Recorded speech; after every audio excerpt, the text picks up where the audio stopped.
And again, I forgot what you fucking said now. Gambit, mate. Gambit's gay. Apparently. That's what Yeah. literally that is what some of the fucking the sort of fangirls and fanboys of the X-Men stuff think. They're like, oh yeah, he's definitely gay. He's Cajun. No, the fanboy. No. The fangirls don't think it, and the fanboys want it. That's probably more what it is. The fanboys that want him to be gay. No one else. Yeah. No, He's like always. He's always trying it on with Rogue. Yeah, he does. But there's loads of like Rule 34 of it and stuff, and it's just a big fucking thing. I don't know what there's loads of the X-Men who they say are gay. I think the only one who's supposed to not be gay is Wolverine, basically. Oh Jesus! The only X-Man that's not gay is Wolverine. Apparently, weirdly though, to me, probably the most gay. Probably most gay. Yeah. He walks around in yellow spandex. I mean, that ain't enough. The That's entire enough time. right there. Yeah. With, as Deadpool pointed out, bloody up handles. Yeah, full blown bear composure. He's hairy chested and shit. Got all the beard and stuff going on. He knows what he's up for. Short as shit as well. I just assume that all short people are gay. Yeah. And plus, he can regenerate at will, so it doesn't matter how big you are. He can fit you in. That's good. That has been a very quick fucking escalation in today's podcast. Welcome to Squishy Logic, ladies and gentlemen. Welcome, everybody. Let's kick it off the right way. Yeah. Yeah, you know it, KD, the laughing stock niggas got that voice. In this crazy world, we gotta make a choice. They say our logic swishy, but we're making noise from the top of the charts. Here the people rejoice. Stop being buck munchers, just get swishy with us. Join the laughter wave, make a fuss. Stop being buck munchers, just get swishy with us. Join the laughter wave, make a fuss.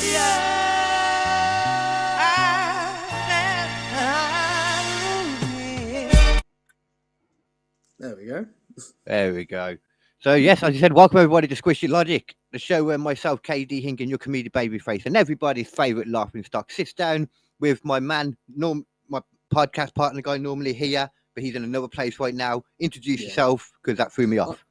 Oh, yeah, I'm Nathan Parish. I am the man of 1,000 voices, not all of them in my head. The car situation is what's locked me here in Cheltenham. Literally, you are expensive, people. Very No expensive. shit. Yeah. But before we go on to anything else, I'm just going to let everybody know what we will be talking about today, because I've been excited to bring this story, to be honest. The vagina incident. It's in Brazil. It's in Brazil. Of course it is. It is. There's going to be a lot of jokes about us entering. There's going to be a lot of jokes about us entering Brazil. Brazil being dirty. Loads of vaginas. Yeah, some of them are dirty, some of them are messy, and they will all be covered in this story. And it's basically the Brazilian Roswell story, basically, from 1996. It's called the Brazilian Roswell story, but it fancies Roswell, in my opinion. It's like Roswell times 7, Roswell on crack. That's probably a better way to put it. It's a crazy story. Just Roswell in Brazil, because those motherfuckers get down. You know how it is. They did, man. Like Roswell was like what a craft crashing, and that's kind of it. Yeah. This is a craft crashing, and then the things in it still being alive and escaping across the city. Yeah. In 1996, so it's not even like it's old times either. Yeah. There's a lot in it, man. There's legitimate, like, so many sightings.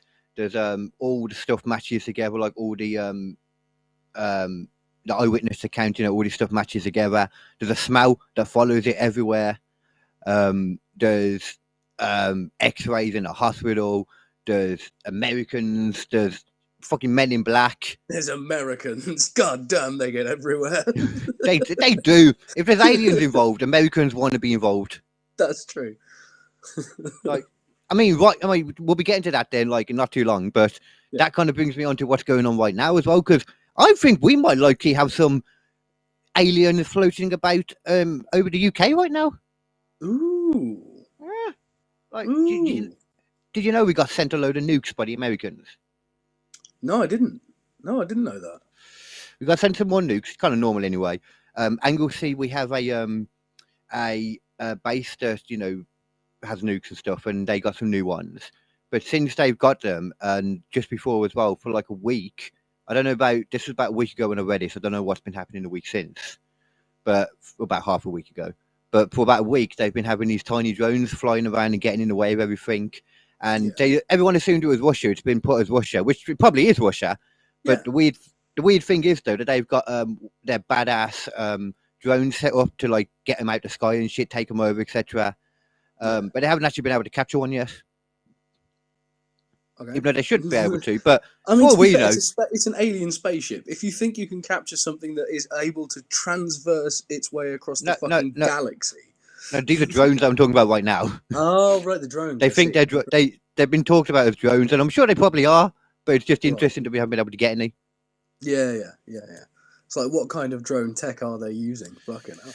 At the very least, it's going to be like, because that's the thing, like, a lot of people say some of these alien crafts that we see and stuff might just be drones, like badass drones. But, I just find it surprising, with all the stuff we haven't actually been able to down one or take control of anything yet. Yeah. But Russia kind of have their own problems, haven't they? Got like, oh no, they just did the opposite actually in the war. Actually, they just like bombed a huge thing in Kiev. No, not Kiev, in the Ukraine power thing. Ukraine power thing. Yeah, the power grid. Chernobyl? Power grid. I was gonna say, No, because they own Chernobyl, and if they did something with that, I'd be very fucking worried. but Ukraine owned Chernobyl. Yeah, Chernobyl's in Ukraine. Oh wow. Did you know one of the first news stories after the first few months of the war was the Russians actually all full on went into Chernobyl and basically went, right, you're under Russian occupation now. You do exactly what we say. Why the hell would they pick that out of anywhere to go and try and claim Chernobyl? Because if they want to, they can set off a small device, explosive device in the core, and just let all that fucking radiation out. So they've got themselves a fucking card to play of like, if you fuck with us, we're going to drop the radiation on you motherfuckers. Isn't that near to Russia, though? I think so. I just don't care about that. Yeah, I mean, Russia's huge, mate. Like, yeah. They're like, oh, what? We're going to give up like 3% of our total area for like 50% of the dominance of fucking Europe. Yeah, let's go for it. And it's kind of crazy. Like Biden's been allowed like missiles to like strike them, like the US missiles. Yeah, there's also apparently the Russians have said that they got a British fighter on the grounds and they're holding them captive. Oh, I saw something about that. Yeah. Yeah. So whether that's like official or whether it's someone who's just gone in and said, I'm going to fight the Ukrainian war on my own personal terms, because there's always those fucking weirdos, like the guys who went to into Taliban areas trying to find Osama bin Laden with like a pistol and a map. And it's like, mate, you're not going to get him. I actually learned the other day how the Taliban were created. Well, essentially by the CIA. But there was also like, actually, yeah, that's a good point. No, that's Al Qaeda, isn't it? That's Al Qaeda that was created by the CIA. Al Qaeda was, I think, was it Al Qaeda was the base, and then the Taliban came off of it, or were they two different things? I don't know. I don't know. There was a woman that he was talking about, and I missed who the woman was, but there was something about where all along these roads, people were getting like attacked from their, like anytime people would drive through, they were getting like raided by people. So because Taliban stands for student, or Tali stands for student, and Talib is student, and An is like the plural, so it's students. Right. And she put basically one of these students in with guns and stuff, like in each of the cars to like protect them, and it would go really well. And then in the end, she decided to what would be even easier is if each of these villages they go past, we just put like some of them in there and start, like giving them weapons to so start. They were militia. Yeah. Yeah. And it just grew out of control. She couldn't control it anymore. Yeah, and it became Taliban. Yes. Fucking hell. Yeah, you could just see the story as it was starting. It's like you can see where this is going to go. Yeah. And shockingly, they just carried on doing it. They just always want to try and make it better and better, don't they? Yeah, we got these group of freedom fighters, and we armed them with military-level gear, and lo and behold, they just decided to go off on one, and Yeah, weird. How strange that was. so strange. Never happened. Someone like before. absolute power corrupts. Yeah. Someone like there's been multiple studies done about this. Yeah. Fucking That'd be hell, weird, that that's would be, though. terrible. That's terrible. So, what was this thing you wanted to show, actually? Oh yeah. So let's see if I can get it up on my side first. Man, the older you get, it's always harder and harder. Yeah. Or not, I guess. I mean, yeah. You can go either way.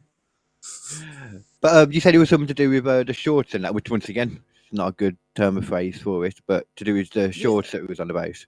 Yeah. Hang on a second. I really want to do that, man. Like doing shorts and stuff. It'd be fun, and like put that competition as well as a good little starter. Well, hang on. Safari does not support capturing your system audio while screen sharing. What doesn't? Safari, the fucking Mac browser. I thought you said Pride doesn't. I'm like, what the fuck has I got to do with anything? Safari doesn't. All right, so you can still screen share without audio. If you want to capture audio, try using Chrome or Opera instead.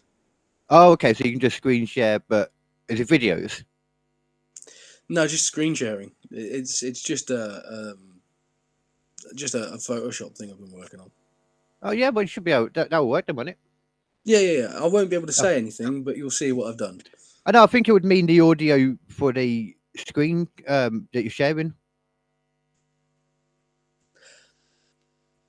Oh yeah, system audio. Yeah. Yeah. All right, we'll try anyway. So you ready? Mm-hmm. Okay, is the screen up? Oh wait, hold on. You know what? Actually, I'm not on the right finger. Hold on. Okay, now I'm on the right thing, but it's not done anything. Oh no, nothing's come up actually. No, there's nothing. Brilliant. Oh well, just give me an idea for now, and then show me like after a pod or something. Why isn't it? Never mind. Yeah, no. I mean, it might just be the Rumble's not very good for it. The Rumble Studio is free. Unless, do I have to do the thing as well? What? It's just not showing. Do I have to do the thing? No, there's not. I can't even see another window showing. That's brilliant. Okay, unless you can click it and put it up, that would be the only way. Yeah. But I think it would anyway because it's on the presentation now. So if there's one there, it would show up. You'd think. Yeah. Well, okay. Never mind. Okay, so basically, I've just been working on a Photoshop thing, which is the fuck it, where's it gone? Quit Photoshop. Yeah, it's basically just King Leo as a cartoon character, and I've done like an arm facing inwards, an arm. Sorry. Did you put one picture on Facebook? That was the base model of it. Yeah. What I've done now is I've taken that thing, put it into Photoshop. I've made the upper arm a separate component, the lower arm a separate component, the hand a separate component. Oh God. Yeah, and I've done the variation of him leaning one way, leaning the other way, so I can do sort of a walking animation and shit like that. And yeah, I've literally just sort of done the back and the front of him. I need to do the sides sort of view, and I need to do the 3/4 view in between. Oh shit! Okay, then, so you go full on with it, jeez. Yeah, and then he's ready to animate. I can literally just sort of pick and choose which arm component and hand component I want to use through the animation. Oh, that'd be banging for the little clips as well from the podcast. Not from the podcast, you know what I mean? The post-apocalyptic. Yeah. Well, the thing is, I was thinking as well. I can just use him as like an avatar to sort of, put over the top of stuff as well. We could have little animated versions of him walking around and sort of still. Oh shit! Yeah. Yeah. Welcome to post-apocalyptic middle tree house, etc. I like that. Yeah. So I'm just trying to see if there's something on my. I was trying to grab something on my side as well. See if I can do it. I meant to do it before we started. Oh, it's not going to make it. I have to do it one by one, don't I? Probably. What the fuck are you doing? I'm opening the Coca-Cola. You hear your nipple. The cat hates it. I can't say anything like that, man. Oh, Yeah. I'll just do it as we go. Yeah. Oh, did you see as well? I thought you'd appreciate this. Who got hacked recently? No. What totally above board person that has an online university got hacked? Oh, was it Andrew Tate? It might have been Andrew Tate. You not seen it at all? No. Oh, you'd have loved it, man. The main thing that they did was fucking with everyone. So they were putting like emojis of like trans flags everywhere and like cute cat emojis on everything. And like, because apparently the real world has terrible security. They were able to do so much like so easily. They had some fun, like apparently like to the point where most of the stuff didn't even have passwords, or you didn't even have to like, set yourself up as a moderator or anything. You could just go in and do it and just fuck with everything. What? And even now, like, because apparently there was one like months ago, and he told the person, tell me what the bug is, and I'll give you some money, etc. For helping us figure it out. Told them what the bug is, then they blanked him completely. Didn't give him any money, but then also didn't fix the bug. So, yeah. I can't remember what that bug does though, but there's been another one like very recently where someone's gone on basically and just took out like loads of like chat logs, all the information of people. They're able to sign in as Andrew Tate as well and do stuff. Jesus Christ! It's just like up, like now they're like 342,000 emails have been leaked. Like all the people that sign up like for the monthly thing, all the emails have been leaked to like different things. There's all the details on there as well, and the amount of details people put on it, like in the conversations and all that with the other users, is because they think they're in some like kind of private thing with other idiots. Oh, so they've been divulging loads of like stuff that they wouldn't say normally and shit like that. Yeah, not necessarily like even like bad stuff, but to the point where like from the information they have with the stuff they're saying, and like some of them even like putting their address out and shit like that. Yeah. I'm so sorry that it would happen to Andrew Tate. I used to actually kind of appreciate him. I didn't dislike him that much. And then he started bringing out these crypto coins like everyone else. And it's like, okay, you do. And he was literally like, I'm never doing crypto. That's the one thing I'll never do. I'll never scam you out of money. Crypto's a scam. And then like recently he's just been like, I am bringing out Daddy Coin. And it is the best Daddy coin. Yeah. It's like, fuck you, dude. Fuck Nothing you. more manly than buying daddy tokens off somebody. Yeah. It's exceptionally manly. Yeah, exactly. Fucking Exactly. hell. It's like he knows what he's doing. He's literally just, I am your new father figure. If you don't have one, I am him. Come get what you want from me. It's like, except he's basically said the same shit over and over and over and over and over again, and nothing's really changed. So it's like, well, no, so some stuff did change. He converted to Islam and them. yeah. So there's that. I don't know if that's a good change or a bad change. I think personally, if I followed somebody that was all about, you don't need to follow anyone's rules, you need to go out there and get cars, do that, blah blah, and then he suddenly started following Islam. I'm like, what the fuck? And now you're just like a bitch to one of the oldest things ever. Yeah. Just following the religion. It's like they got to be like one of the most original versions of the Matrix ever.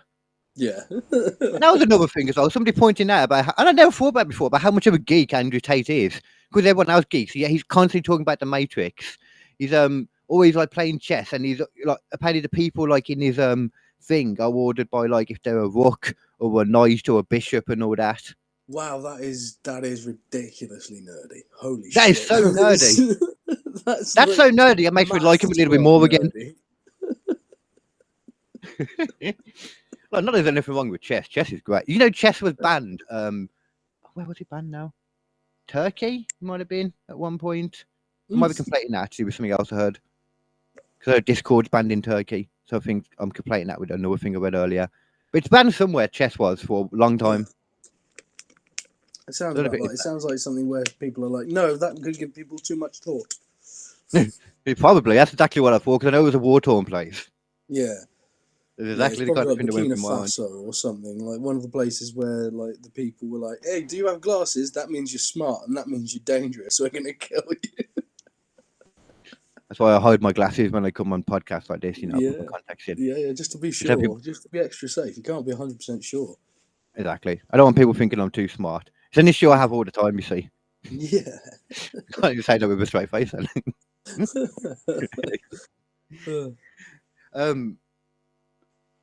Another thing that I saw that I thought of you when I read it. I think I swear I remember you talking about this being a thing that will start happening, and I remember thinking like, it's going to be a long time until they're going to be that good that people wouldn't notice. Yeah.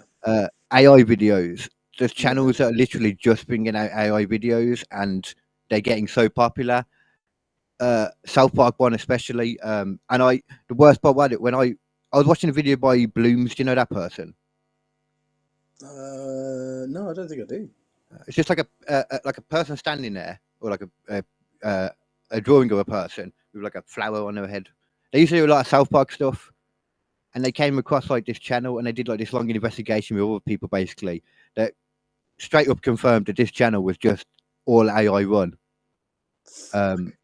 The Seric Artman channel. Yeah, you see, that doesn't surprise me at all. There's a big thing in the Warhammer community at the moment. There's a guy called Major Kill, and he does like lore videos and stuff like that on 40k. And he's not everyone's cup of tea. A lot of people think he's a bit too sort of, brash, or a bit too sort of jokey, or a bit fucking, dude bro about it all. But it's like, I quite like his content. I don't imagine that would go down well there, actually. Yeah, he's pretty good. He's pretty good, in my opinion. Anyway, he was doing this series about an AI lore channel that appeared, and they were like trying to claim that they weren't AI, but he just kept coming up with more proof of like, well, this is, this is a script that you've literally just ripped off, and like you've just got an AI voice to read it. It's quite clearly an AI voice because it's not like a normal voice. Yeah, and it's like.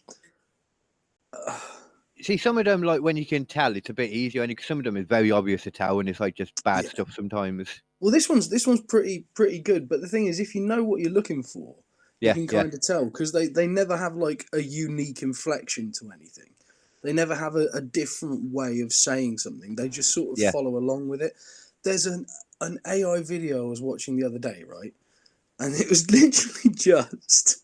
It was a document that they'd given this AI that just said poo poo pee pee over and over again. Someone had just typed poo poo dash pee pee, poo poo dash pee pee, poo poo dash pee pee, poo poo dash pee, over and over and over and over and over again, and then told the AI to make a podcast as if they were reviewing that document. And the AI starts going into full-on detail, like, well, I mean, the thing is, you first start reading this document, and you're like, I mean, it just says poo poo pee pee over and over and over again. And I mean, you're like, what does this mean? Does this mean anything beyond this? And you're like, no, it doesn't. But actually, if you look a little bit further, and it starts trying to sort of, imagine a Joe Rogan podcast, except he was so high that he had read through that document and just thought it was God's own words. Because that's not far off. He could do that.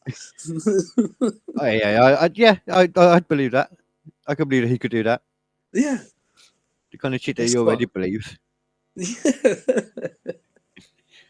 I had a load of photos that I was going to show you, like while I did the story, but it might be easier to just do it without, because I'm going to have to upload one by one, and they're not that important anyway, to be honest. No. They're not even photos, mainly. They're mainly drawings, for some reason, that I thought were interested in the documentary I was watching it on. Yeah, I mean, yeah. Do you want me to jump into that for you now? Yeah, if you want, go for it. Yes, let's do it. Cool, 24 minutes. So this is the Varginha incident. Yeah. Those of Roswell. So honestly, I've been sitting on this one for about like a few weeks now, and I watched something else on it yesterday and learned a few extra bits. So I was glad. In a way, it was serendipitous that I waited. Yeah. But honestly, it's a fucking crazy story, man. So it's 1996. There was all this stuff apparently that was going on like beforehand that I've learned about on this second video I watched, but it's not really that important, so I didn't write all that down. The main thing though, it started with two people in 1996 in Valais. I keep forgetting the name of it. Not forgetting it, but forgetting how to pronounce it properly without it sounding like vagina. Varginha. Virginia. Varginha. That just sounds like a weird way someone says it. Hey man, I'm gonna get myself some Virginia tonight. It does. That's the problem. So I wasn't even going to. I was debating not even using the town name because I know exactly how it would go. But it's not. I keep saying the You've got town to name. use the town name. That's part Exactly. Of the fun. I do. But I keep saying the town. It's not a town. It's a big city. Like it's got like thousands. Not saying thousands, but like hundreds of thousands of people in it. Yeah. So it started off anyway. Then there was these two people. It was first a guy, and he called over his wife when he saw in the sky, not even that high up in the sky, because he said he could tell it was about the size of a school bus, white kind of cigar shape thing floating there. But it was kind of just floating all about, not being able to just stay still because it had a big crack on along the side and there was smoke coming out of it. Yeah. And apparently they watched this thing for like an hour, and then it went like behind the ridge, then like in a mountain. There was loads of other people as well that saw this. It wasn't just them. Like a lot of people, like policemen saw it. All types of people in the town saw it, basically in the city. Yeah. The craft, but even more people saw what happened later, or less people saw what happened later. Still quite a lot. So after it went over the ridge, another guy saw it called Carlos, and he saw it crash to the floor. He's called Carlos. That's I wasn't going to use names at all, and that's like the only name I've written down. It's Carlos. Because it's a great name. Yeah, it's a good name. Be better if it was spelled with a K, in my opinion, but I might be biased. Yeah. I don't know why. But he had the inferior C, Carlos. He saw it crash, and he ran over there because he was a pilot too. And so for that reason, even more so, he was like, I want to go and help them and that. Yeah. As he got closer, he was just like, he saw it crash. It was all just like, kind of like foil looking stuff all along the floor, like pieces of metal that you could pick up and like kind of rustle them into like a ball, and it would just kind of fling back out as he let go, took any pressure off it. Yeah. And as he got nearer to the actual craft itself, he was just overtaken with like a smell of like a super strong smell of sulfur and ammonia. It would get stuck in his nasal cavities for like a week after. And this is something that you'll hear like a lot like throughout the story, is this smell of like ammonia and sulfur kind of thing. It's the nearest it's given to it, but it's probably a good chance that whatever the smell is, it's not something that we've smelt here before, going by other things later on. Yeah. But as he tried to get closer to the craft anyway, all of a sudden, like a load of army people came, and were like, "Oi, get the fuck out of here!" So he did. They had guns. Yeah. I don't blame them. They had big guns upon it. They pointed them at him and told him to go. I very often listen to people with guns. You know what? It's a really good way to survive. Anyone out there that wants some basic survival tips, if people have gun pointed at you, do what they say. Exactly what they say. Unless they say shoot yourself with the gun, in that case, then maybe there's another option you might want to try and take. Yeah. No, that's good actually. Don't If shoot you can yourself get in the the foot. Sorry, what? No, shoot yourself in the foot or the hand. Actually, you okay then? Yeah. Better than them shooting you in the head. What movie is it where they put their finger over the top of the gun as if they're not going to shoot, and they pull the trigger and blow its thumb off? I can't remember what that one is. I have no idea, but that sounds great. I think it might be Me, Myself, and Irene. I'm not sure. I don't remember anyone getting a hand shot of Me, Myself, and Irene. It's the thumb specifically. Like, I think. You sure you're not confusing the image with the version of that film where they show the dick caught in the zipper? No, that's a whole different bit. That's a whole different bit. But it looks like a thumb that's been shot off for a moment. It does, yeah. Oh God. What the fuck I got to them? Yeah, so he left. He was like, "Fuck that crap," got out of there, and when he gets some coffee, because everybody needs coffee after a situation like that, trying to figure out what was going on, when two men walked in and sat next to him in black suits and all that stuff. We're like, "Oh, you don't tell anyone what you saw here." Why not, actually? And I then love before... that. Hey, man, you best not say a goddamn thing. I say. Yeah, they had like, you know, the kind of shirts just like that, you know, funny enough, the bandanas, the shirts pulled up. It'd be amazing to me if Mexican or just not Mexicans, Brazil, if Brazilian Secret Service, The Brazilian Men in Black. bandanas and glasses. Oh god, that'd be so fucking funny. They did also they listed off like all of his like family members, everyone who lived near him, all of his acquaintances. Yeah. And this was, bear in mind as well, that just from the time that he saw the crash, went over there, and like, you know, that happened and went off and that, and they got that information on him so quick, so he was pretty shocked like straight away. Yeah. Still would later go on to come onto a documentary, but this was like, nobody would really speak about it much until like 20 years after. They speak about it in the days since, and then after a certain point, nobody would speak about it for like decades later. Yeah. Because after a certain point, everybody seemed to get visited by people, it seems. Well, they did get visited by people, not it seems like. So it's crazy, honestly, how much of this is documented. Yeah. Like, it's because so much of this that I'll say will sound like complete bullshit, but it's so much of it is documented, and there's like witnesses, different ones. Like in this film, I watched like a great documentary about it, Moment of Contact. They have like all these different people that just corroborate like the same thing as well. Like, it's just really surprising. Yeah. So after that, then, where did he go? Oh, okay, yeah. So that was kind of the end for now of the craft itself, anyway. The thing was, though, the craft, by the time I got there was nobody in it. There was two like seats in there, well, you know, like spaces for two things, it seemed. Yeah. Which we'd know because there would be even more reports and witness testimonies of seeing two things in the town or city. So two beings got to the city. You know, I'm going to upload one picture for you, actually, because it's the more important one. I'm going to upload this, actually. A picture of it. Oh, that's coming up, actually, yeah. So after this, then, there would be a few different testimonies from people in like the, you know, like the half an hour, whatever after this. There would be three girls. Well, there'll be a college guy as well, who's even older, actually, like mid-20s. They would see it. There would be three girls, a 14-year-old, a 16-year-old, and a 21-year-old, all sisters. That saw this one in particular. This is kind of like the most famous one because they were like interviewed, so there's more information, and because of what happened after too. They said that they saw this after describing it. Can you see that? Ew. So it is shiny skin all over it. It's like a humanoid thing with like big red eyes. It's supposed to be like, you know, like 3 feet or something like that, or 3 or 4 feet, not like tall, you know. Yeah.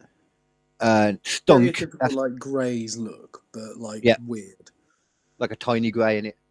Yeah. So they would describe that. All the other people in the area that saw something described the exact same thing. The footprint as well is kind of like got more of like, you know, your classic kind of Spock hand sign shape. Yeah. The 3 toes. The one in the middle is like longer. So the older one and the 14-year-old and 16-year-old run away straight away when they see it. The older one is just kind of watching it and says that she felt like in that moment it was asking for help without saying anything. And then the other sister ran back up, grabbed her and pulled her off, and they ran home. Told the mom, and the mom decided to go back to where they said it because she believed them. She didn't feel like they were changed. They weren't those kind of kids. She went back to that moment to the place and could still smell the like sulfur and ammonia kind of stuff.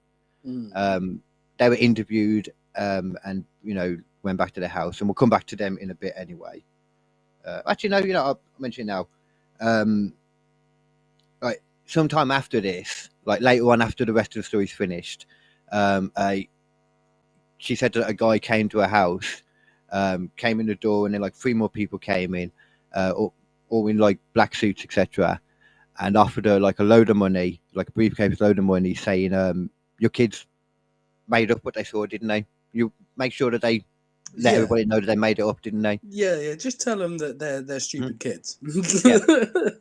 I mean, which is just a ridiculous thing. One of them was like 21 years old. Like, you know, Yeah. I know maybe in 1996 you would consider that more of a kid still, but yeah, I don't think so. If anything, you would have considered him more of an adult. You know what I mean? probably, yeah. But in Brazil as well. Yeah. Isn't that one of the places where like the age of consent is like 14? Yeah. I mean, Allegedly, I don't know if it is. I think it's not far off. Yeah. Oh, so after that, then So sorry. So she was like, no, basically, she refused to, and then they got a bit like, you know, like a bit more angry about it, and she made them leave, and I was surprised they just actually left then. So that's kind of it with that. Let me get on to the next bit. Okay, we'll go to that. Actually, I'll do that bit in a minute. How you feeling about it so far? I mean, the sheer amount of people seeing it is interesting, and also sort of, I'm interested to know more about the corroborative stuff around it. You know, because like so far it's just a few kids seeing some alien up close. You know, but there was quite a few as well. I'm just saying the ones that I specifically remembered, but there was a lot more people in the area as well that saw it. Okay. Yeah. And especially as we carry on, this is just like right away. This is like the first little bit. Yeah. Okay, so after this then, military police were told to just be on the lookout for something strange. The general police just, you know, checking the area. They would also put in a military blockade in the city as well. Yeah. A couple of them trying to, you know, like close it off. Would never tell anybody why. Later on, they would say something about it being a. I got it written down. Something about it being a practice thing, you know. But I'll get to that. Yeah. But the police in general then were looking around. We're told to just look for something interesting or something different. Sorry. 2 pulled up at like to turn a corner or something, and one of those beings that was on about that. Hold on, I'll put it back up again. This thing all of a sudden ran past their car, and the one was like, "Holy shit, what the hell?" And the other one, though, who was a badass apparently, saw it and instantly jumped straight out of his car and grabbed it. What? Grabbed it with his bare hands, fucking grabbed that thing up, pulled it off, shoved it into the back of the military truck, you know, because the back, like for the, like you do in a police car, you know, the back's cut off. Yeah. Chuck it in there, and they're like, all right, let's do this, get in, drive to the hospital. Apparently it died there. This is the one that it's never really pointed out. One of them died, and it's never really pointed out how or when. But from what people said, they think this is the one that died. So it was taken to a hospital and then dead, apparently. But the interesting part there isn't with the alien, it's with the guy that grabbed him. Because that guy that grabbed him would be dead very soon. Oh, okay. A few people died from this kind of stuff. But this one, what's his name? Yeah, Marco something. Yeah, so after he grabbed the thing, instantly he felt like his skin was just greasy. He said it felt greasy, even though, you know, no one could see any grease or anything. It wasn't greasy. Yeah. He would get ill, and just more and more over the next coming days, weeks. He would get admitted to an ICC, and just died from unknown reasons. His blood work, which apparently was actually released, which is strange to me. But at the same time, it kind of also points out that the Brazilian government, the Brazilian army, kind of make a point that they weren't adequately able to deal with the shit, apparently. Right. But yeah, so they released, his blood work was released, and it showed 8% unknown substances in like toxicology. Unknown. Unknown, just straight up unknown. Okay. That's suspect. Also then, so the other one that's still running around, firemen received calls about an animal in the park near to where Was there any more sort of information on what his symptoms were? No, from what I've heard, I mean, I could try and look, but like fluey just stuff wondering from if what I it's- remember. Yeah, I'm just wondering if it's like radiation, like at all. You know? Yeah. From I don't remember them saying anything like that. I think 'cause radiation would be like, when you lose your hair and all that, isn't it? Yeah, exactly. Yeah. Yeah. I feel like they would have said if that was the case, because that would make sense. Yeah. Unless it's like element whatever it is Some kind of element. has got its own type of radiation that we're not even aware of yet, or something. You know. I think, yeah, because I mean, we don't know. Like most of the things that we have on the periodic table, like are like just ideas. I know we don't know what they would be like in real world. Yeah. So fuck knows. I think the easiest idea there is just be like, fuck knows. We ain't got a clue what it could be. People, that's the thing, man. People like scientists, especially. So many people seem to love the idea that we as people, we know everything. Humans, we know all the shit. Yeah, we We know know it all. bro. There's nothing else to learn. We know it all. Yeah. What? We'd have learned it already. Traveling faster than the speed of light is impossible because we know it's impossible, and therefore it's impossible, and we don't ever have to think about it again. Yeah, because we can't do it. It's impossible. If it was able to be done, we'd have done it. Yeah, and that's what We're annoys awesome. me so much about so many scientists. They're like, "Oh no, that's impossible." It's like, no, it's impossible now. We don't know what science is going to reveal later on in the future. We don't know what options are going to become available to us.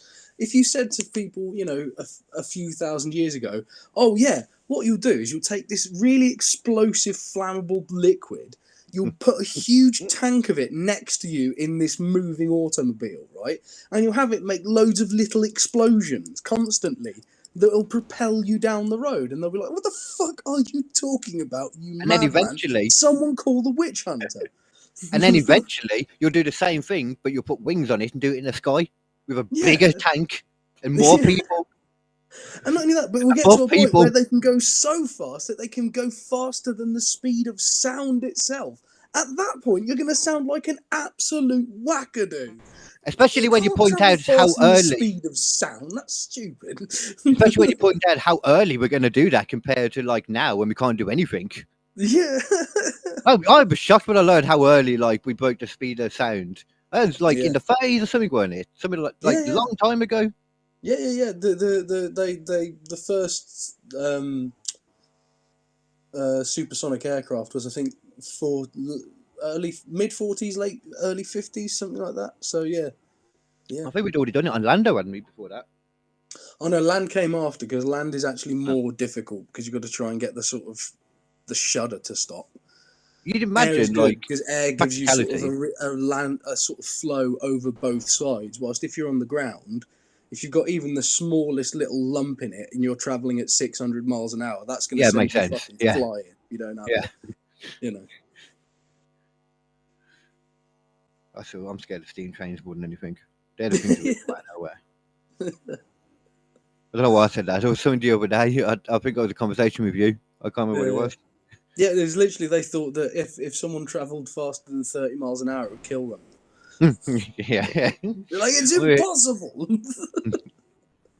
And like totally though, everything we think now though is 100% right. Even though everything we've always thought in the past has always been proven wrong. Everything we think now, definitely right.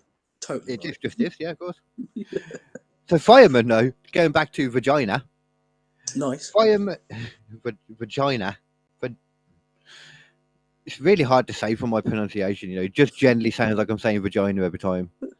I'm trying not to. I know, it's so good.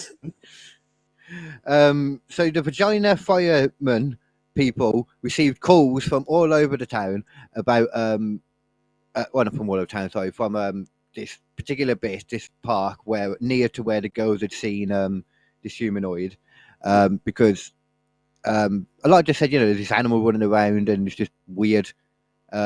When they got there, there was Excuse me, officer. There is this big black weird thing with big buggy eyes and stuff, and it's running around, and it told my friend to flip off. And then it flipped him off. And then he said, "Fuck you, bro," and I was like, "Fuck you too, essay," and he just ran away. He dropped his Uzi though. This is his Uzi, not mine, please. Yeah, Alien just came down with one. He knew where he was turning up. He knew what he needed to pack with him for safety. Well, I don't. You know what? I don't think people were even like saying there's an alien running around generally though, because it was a little like thing. I don't think I people suppose saw they're alien. more likely to go like El Chupacabra. You know what I Yeah, mean? like totally. Yeah. They've got more of a actual belief in like the older historical kind of stuff, like the mythological kind of stuff that we just at this point, as being humans, think, oh no, if they were existed, we'd know about them for sure. Which yeah, it's probably true with most things, but yeah. There could be a Bigfoot. There could be. There could also be a Kraken. There's a slim chance there could be a Kraken, but it could be a Kraken. Well, probably a better chance than a Bigfoot because there's even less of the ocean we've looked through. Yeah, I mean, colossal squid get, fucking huge. They're like 20 feet long or something like that. So that's just the ones we've seen in that too. Yeah, exactly. It could be a babby. We should only be seeing the babbies. It could, but I mean, like with the stuff like deep, like in the earth, that's the kind of stuff that scares me more. Like in the idea as well about like getting stuck in, like the idea of getting stuck like in a giant forest. Obviously that's scary, but the idea of getting stuck in the ocean, that's more than scary because you're just gonna die. Yeah. There's no chance about it. I don't understand why people still ride over the water when we can fly over it really quickly and do a quick jump and just get it out the way. People die if boats sink. We die. That's true. You also die if planes go down. That doesn't happen very much. Well, ships don't go down though, but it happens almost. Is that true? I think shipping probably is more dangerous. You're probably more likely to get sunk on a vessel. It's probably just because there's so many more boats there, isn't there, in the ocean at one time, I imagine. Yeah, and I mean, plus, like, there's people who go like, oh yeah, I'm going to ride this little dinghy across the channel, and it's like, no, you're fucking not, you idiot. You're not David. Oh no, Raleigh. they do. A lot of them do. You're gonna die. Man, you say that? A lot of them do. They just announced today that net migration was like just coming up to 1 million, basically. Oh, yeah. Like 901,000 or something like that. And they're apparently doing some overhaul of the immigration thing. Zero details on what that overhaul includes or anything. No. What that means. But they're going to overhaul it. I still a thing at the moment about British like freaking news where they want to give out zero details as possible. I know that was always the case before, but it's like they're really blatant about it now. Like even with like protecting their own, like Greg Wallace guy, the MasterChef guy that's been like had to stand down for MasterChef. Oh, that's always been the case. It's always been the case. Like, yeah, but before they would even just not say. Yeah, but they just would not say anything before somebody go try and cover it up. Now they're with like Greg Wallace right now. They're like, he's leaving over misconduct allegations. And that's the only phrase that's been used. Apparently there was there's was it on Instagram or Facebook? I can't remember. Rod Stewart, of all people, big hair man, came out and he was like, "Oh yeah, by the way, screw you. You made my wife cry on your show, but you had them edit that out, didn't you? You absolute pussy. I'm so glad that you've got what's coming to you." And I'm like, if Rod Stewart says he's a prick, he's probably a prick. I quite like Rod Stewart. I don't remember ever hearing any Rod Stewart talking badly about people. Yeah. But generally, some people that you never really hear about having beef or anything, and he's like a name that I'd never hear. I've never heard of Rod Stewart saying, this guy's an absolute donkey fart. Like, he's just gone on with this guy. He's like, that guy's a prick. I want everyone to fucking know it. I'm assuming that was a direct quote, donkey fart. Yeah, well, no, unfortunately not. I mean, that's my terminology for the man, but... Alleged donkey fart. Yeah. The only thing I know about that guy, literally, the only thing I've ever seen of that guy is him presenting other shows other than MasterChef and Buttery Biscuit Base, Buttery Biscuit Base. I heard that song and had no idea who it was, like... I didn't know Greg Wallace then, and then like knowing Greg Wallace like loads after, I didn't realize. It took me so long to know that was that. Yeah. But yeah, like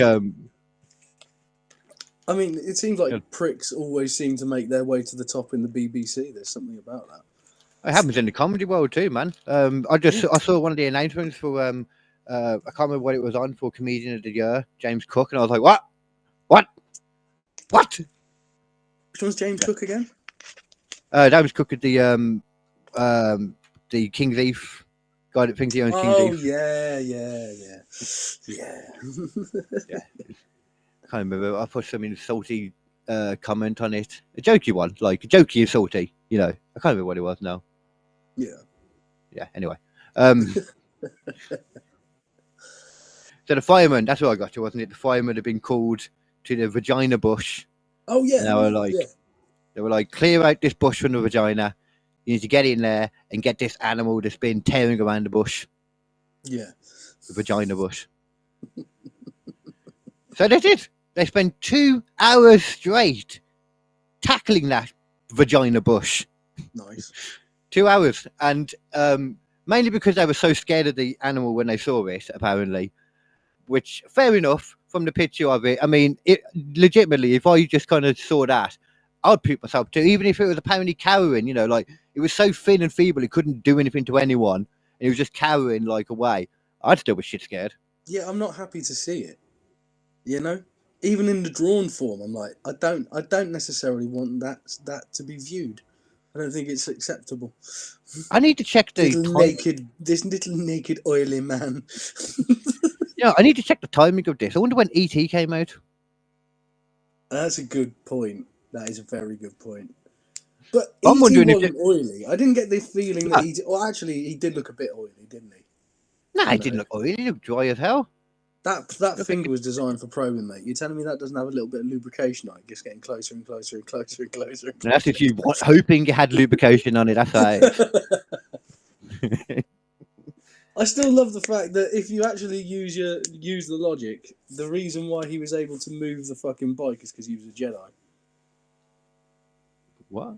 Oh, yeah. E.T. Yeah. His species are in the Phantom Menace. When he points They are? when he points at the galaxy he came from, it was Andromeda, and it's very strongly suggested that Andromeda is the Star Wars universe, Star Wars galaxy rather.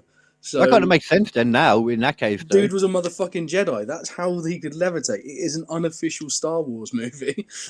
But, yeah, I mean, even though, like, yeah, I mean, surely there would be like separate places they could get from. Just because they came to wherever that council meeting was in Phantom Menace doesn't mean that that's Andromeda. They could have came from Andromeda. Yeah, maybe. Yeah, maybe they're smart. They've got intergalactic travel in Ahsoka, which is like what? Yeah, it's fine. Yeah, it works. I'm not going to go into the nerdy details because it's just going to get boring. Oh, is that oh, you're on about the flappy fin head lady, weren't you? Yes. Yeah. Yeah, I've seen that. Hasn't there been Rosario like more like? Dawson. I like her. I didn't know she was the one that did it. Yeah, she's Ahsoka. Yeah. Oh, okay. So I'm going to watch it because Star Wars is cheesy as hell. Yeah. It's funny how much I mentioned how cheesy Star Wars was, and then you burped at the same time. Yeah. Like a natural reaction to Star Wars. There's no way to argue that Star Wars isn't cheesy. It's a space opera. It's cheesy by design, you know? Yeah, but it was supposed to be good by design, somebody told me as well. It is good. Okay. It is good. I said, man, honest to God, I said it before, when I generally tried to watch Mandalorian, I was like, you know what, from what I've heard, this seems quite good. And I like Boba Fett from like the games and that. It was one of my favourite characters in it. I remember having the Bounty Hunter game.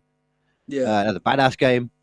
Yeah. And then he should have been killed by a little fucking tiny monster right at the beginning and got saved by Warren Davis. I'm like, yeah, I can't. How can I watch this now? This guy's an idiot.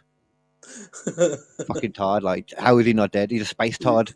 Yeah, well, everyone's got to have their lucky moment, don't they? Right at the beginning, making me think you're weak as shit. Why do I want to watch the rest of this now? Well, he was weak as shit because he didn't have his Beskar armor, did he? Is what now?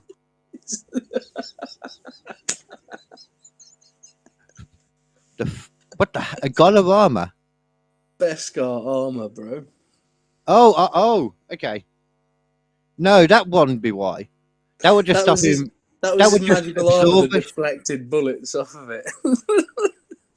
Still going to get eaten though by that thing. That thing could crush. Yeah. If you need the armor to protect you that much, then you have no right being a space mercenary. Probably accurate. But It's like Tony Stark had no right being a superhero. yeah. Not Elon Musk being a superhero. It wouldn't work. No, Elon Definitely. Musk. Yeah, Go he's on. not the superhero type. He doesn't have the shape of it. He literally looks like a Rob Liefeld drawing of Captain America. It's terrible. Like, there's a particular. If you type Rob Liefeld Captain America in, you will see what I mean. There's a picture of Captain America, like on side view, and yet for some reason both of his nipples are visible because his chest is like doing this for some fucking reason. His arm is incredibly short in comparison to the rest of his body. It is all just horrifically out of shape. Oh, why? Okay. Whoa. Okay. Yeah, you got some tumors. Yeah, it's a terrible, Definitely a terrible tumor. drawing. It really is. I see how somebody's put like next to a picture of Arnold Schwarzenegger. It looks like the pose that he's doing, but he's got Yeah, that yeah. coming out without the pose. So yeah, he's just got full on. Damn. But if you don't feel good about your body, then have a look at that. It is such an awful, awful picture. That guy. I mean, he's not a terrible artist sometimes, but some of his work is awful. Okay, then. So in the vagina bush, the fireman had been tackling for 2 hours to try and get the animal. That was it. The group of people too told him that it was making a sound like a swarm of bees, and that it stunk. But they could still tell because they could still smell it when they got there as well. Like that's how long that stench stayed for. Yeah. And they eventually were able to get it with because it was one of those places where if you have wild animals around, they call the firemen. So they had like the right equipment. They had a grabby thing and a net, It's amazing to me that this thing can travel across the galaxy, and yet it goes, shit, a net, I'm fucked. I can't get out. I mean, they maybe they're like just looking at the Steelman version of it. I think Steelman, yeah. Yeah. Maybe it's it just it didn't react well with I don't know the nitrogen in the atmosphere. Maybe. Maybe it would have had like a helmet and stuff, but when it crashed, fucked it up. But it never planned to ever like land or something. It just sounds so weird to me. I know. So they're eventually able to get it. It took them 2 hours. We'll go back to that to the firemen in a bit. So where did they take it in? Yeah, okay, yeah. So it was witnesses confirm after the firemen took it to the hospital and it's picked up by the military. Witnesses at one of the nearby military base camp places, like a load of witnesses said that they saw 2 body bags being dragged in there. One wasn't moving and the one was squirming like there was something inside of it. Much like your eyebrows, to be fair.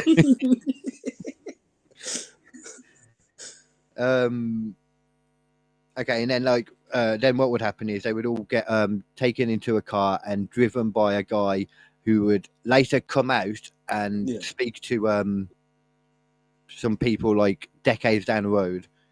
Well, we assume it's him. He never actually gave his identity, but it's assumed it's the one that drove them because he talked about when they were being transported from the camp to the hospital, seeing 2 boxes and a foot sticking out of the one, and the smell as well. Like literally every single person said about the smell as well. And then they drove it to a hospital. A whole wing was closed in the hospital. The people in there working didn't know why. And then they brought a bag to this X-ray guy and told him we want this X-rayed. They X-rayed it through the bag, and they wouldn't even let him look at the photos before they took it and left. The only thing he said about was how much it stunk. And that hospital wing had to be closed for weeks while they tried to get rid of the smell because it just stayed for so long. Jesus. Like, the mum talked about like trying to flush her nasal cavities out with water, and it's fucking disgusting the way she's talking about it. Like, I know that's a thing that people do, but I don't want to do that. No.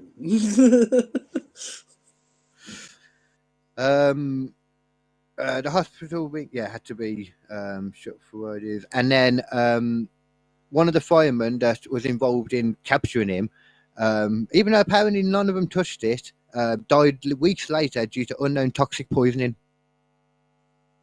Okay. Unknown toxin poisoning is probably the better way to say that. 50 doctors and hospital staff were given strict NDA agreements, and more were just threatened as well. They were all told it was a training exercise and not to ask anything else. They were threatened with prison if they said anything openly. They would explain to the city that why the military had set up blockades everywhere and were forcing people off the streets at gunpoint as being training things as well. Yeah. Which doesn't make any sense, like why you would be going up to civilians on the street, telling them to get in the house at gunpoint, just for the hell of it. No new details came out for like 25 years. Soldiers were reminded that if any of them spoke about what they saw, there could be an issue of national security and would be treated as treason. The soldier that spoke out during the documentary Moment of Contact did so anonymously and didn't have his face or anything on camera. His voice was disguised and that. How does it feel so far? It's interesting. I can't remember what other big main bits are left here. Okay, yeah. So they also spoke to an air traffic controller as well. The same documentary did. So it's on YouTube as well, so you can just watch it on there. Moment of Contact. Blah, blah, blah, blah. He said that shortly after something came from Varginha, a large plane was coming in and didn't have permission from the Brazilian government to land, but his higher-ups told him to allow it to land anyways. Large boxes were then loaded into the airplane and it took off again, and that was that. The documentarian asked what that was about, and he was told it was... Oh, no, sorry. He asked the higher-ups what that was all about, and they told him it was a secret mission and doesn't need to know.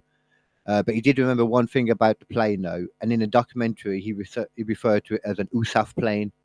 So United States. Oh, right, so an American one, yeah. Yeah.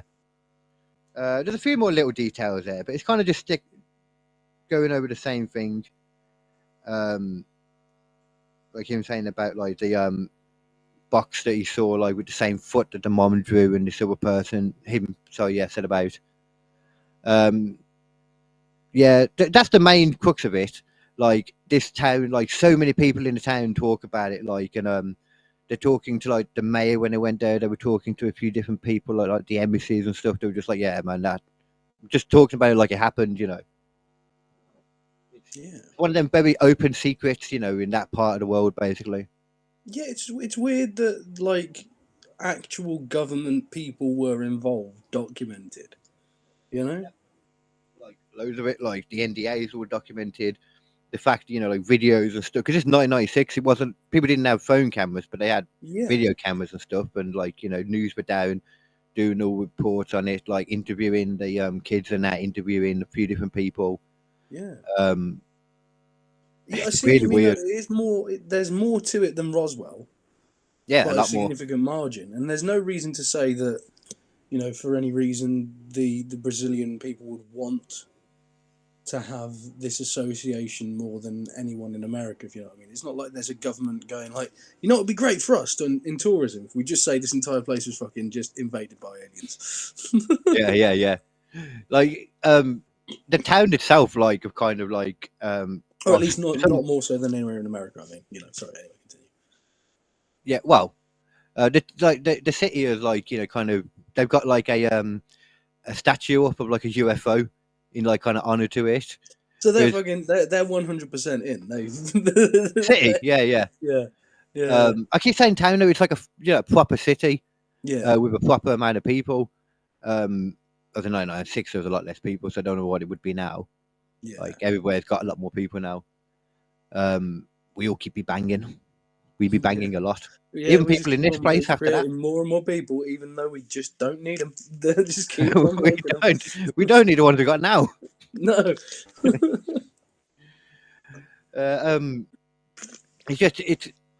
It's such an interesting one. It's one of them that when you really listen to the people talk about it as well, it's like Yeah. and the people and like hearing people talk about the blockade, and how like kind of like freaked out like the government were, hence where they were like so walking up to people like get in, being straight gun in their face kind of thing. I just thought of an idea for a comedy movie, right? In Right. the future, countries have decided that they don't want to waste young people on war anymore. Yeah, see where it's going. I like that. Every country has to send in their oldest people first and gradually work their way down the list. So you've just got octogenarians with fucking M60s firing each other. That'd be a good premise for on stage as well. That would. It really would, yeah. That actually works. I'm going to do that. You should use that, definitely. Yeah. That's a good one. It would end a lot of the problems. Imagine you just got We all the lots of problems. We wouldn't have to worry about paying out retirements anymore. That's sorted. politicians would all be there. Sorted, done. Either the politicians would all be involved in like the wars, having to fight them, which could mean less wars, or the politicians would become younger. Yeah, yeah. Either way, there's probably still some kind of benefit to that. They probably, yeah. I think it's the right way to go. I think it could solve a lot of the world's problems. Yeah, definitely. Yeah. I think, world peace and they're the things that need to be done. Yeah, well, that's the way to world peace. That's what that is. That is the way to world peace, yeah.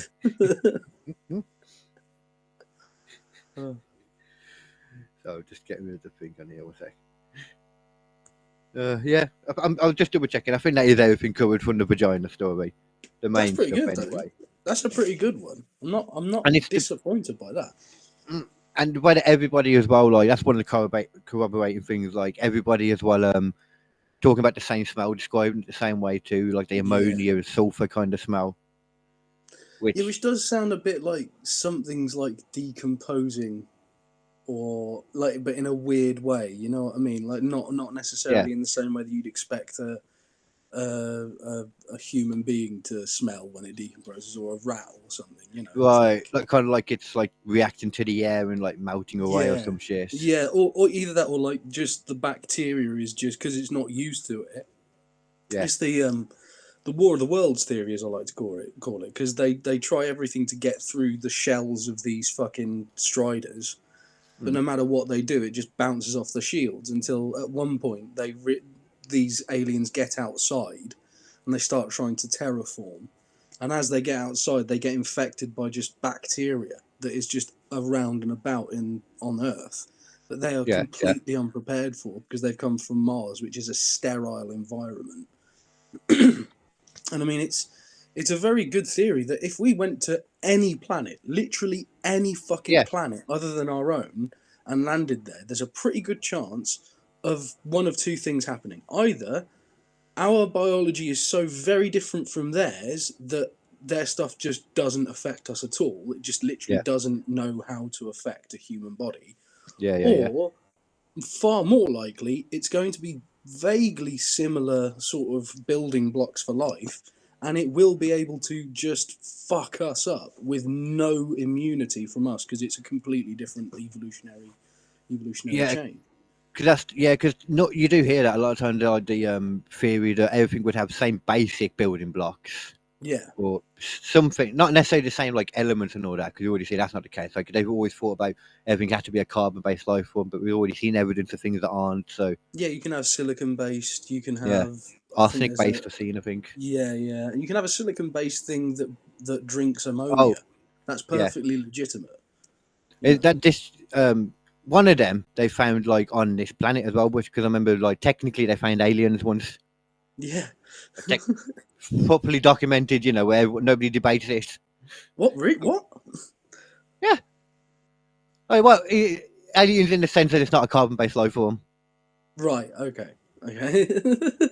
That's what aliens were for most of the time. Well, yeah. Either that, or your granddad would consider them everybody coming over the border.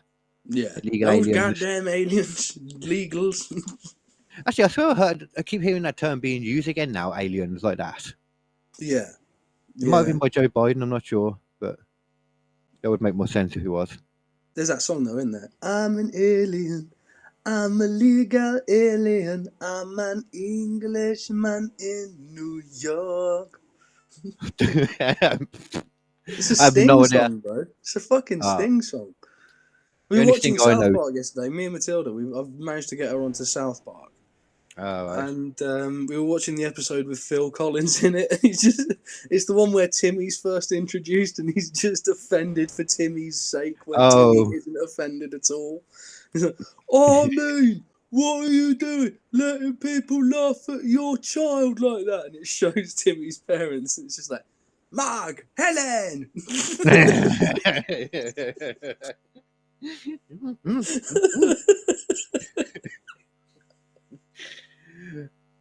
Oh man, I need to go back and watch the old South Park. Not too old, but not even that. Honestly, like I thought that it was going to be hard to watch the first few seasons. It's not.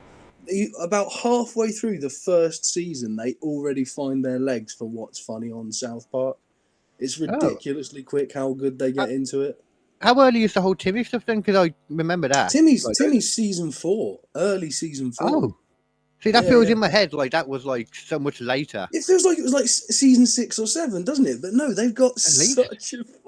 All of those first few series are so full of and like dense ideas and jokes. Like I watched the one with Corn in it, and they're basically just the Mystery Machine, Scooby-Doo. Oh, yeah. I've seen that, yeah. The thing, man, that's one of those things where, like, for me anyway, you'll start saying something like that then when you're on about Cornwood in it. I'm like, I don't think I've ever seen an episode of Cornwood in it. Yeah. And like the Mystery Machine, I remember that, yeah. There's a lot like that. I think, well, I don't remember them at first, and then you start describing them, like, yeah, I have seen that. Yeah. One of those programs. Like with Jennifer Aniston when they go to the fucking rainforest and the snakes just like swallowing people whole. I don't remember that again. It's so fucking good because they go to the rainforest. There's like, oh, we've got to show you the rainforest because the rainforest is beautiful and we want to keep the rainforest. And then everyone goes to the rainforest, has the worst fucking time, and they go like, hey, look, there's a bunch of bulldozers. Hey, you guys, save us. And they're like, what? Oh, you're not angry at us? No, fuck the rainforest. Yeah, the rainforest be dangerous though, Yeah, it's not fun. No, that's dangerous. Excuse me. I keep watching a documentary about some celebrities that have been stranded in a rainforest. At the moment. Yeah, they seem in a lot of peril. Hard-hitting journalism there, Carl. Man, they seem stranded, man. Like, the only thing they've got is, like, stars that they somehow transferred for food to, like, the sky gods. Yeah, and the sky gods are this guy with a forehead that is so large it's a 6 head. Mm-hmm. And he's my god. His little mate. his little salacious crumb. I've been watching that. You don't know who I'm talking about when I say salacious crumb, do you? What? You were on about Deck, weren't you? Yeah. No, but I don't know the reference. No. Yeah. Salacious crumb is in Return of the Jedi, going back to Star Wars, when Jabba the Hutt is sort of, he's got Leia in the sort of the bondage gear and he's got her choked up. Yeah. Well, that little thing that's next to him that goes. Vaguely, yeah, the little thing, yeah. That's a character. That's that's a person called Salacious Crumb. Oh, okay. That thing's name is Salacious Crumb. That's a cooler name than about 90% of the Jedis. Yeah, but what the fuck does salacious crumb mean? In my head, I'm sure it's not right, but I'm imagining like, do you remember like I think it was Little Kirby from Yu-Gi-Oh? The thing that was Oh always with yeah, Kaiba. yeah. It's Kaiba, isn't it? The one, the blue eyes white dragon lover, Yeah. Kaiba Mashamito or something like that. I can't remember his fucking name, but I know who you mean. Because as much as I was kind of into the original Dragon Ball, Yu-Gi-Oh, don't get me wrong, most of my knowledge of Yu-Gi-Oh comes from Yu-Gi-Oh! Abridged. Yeah, which is brilliant. It's still one of the greatest Great. YouTube series ever made. Go Millennium Frisbee now! Twinkle. Dragon Ball Z Abridged is pretty good as well. There's quite a few good abridged.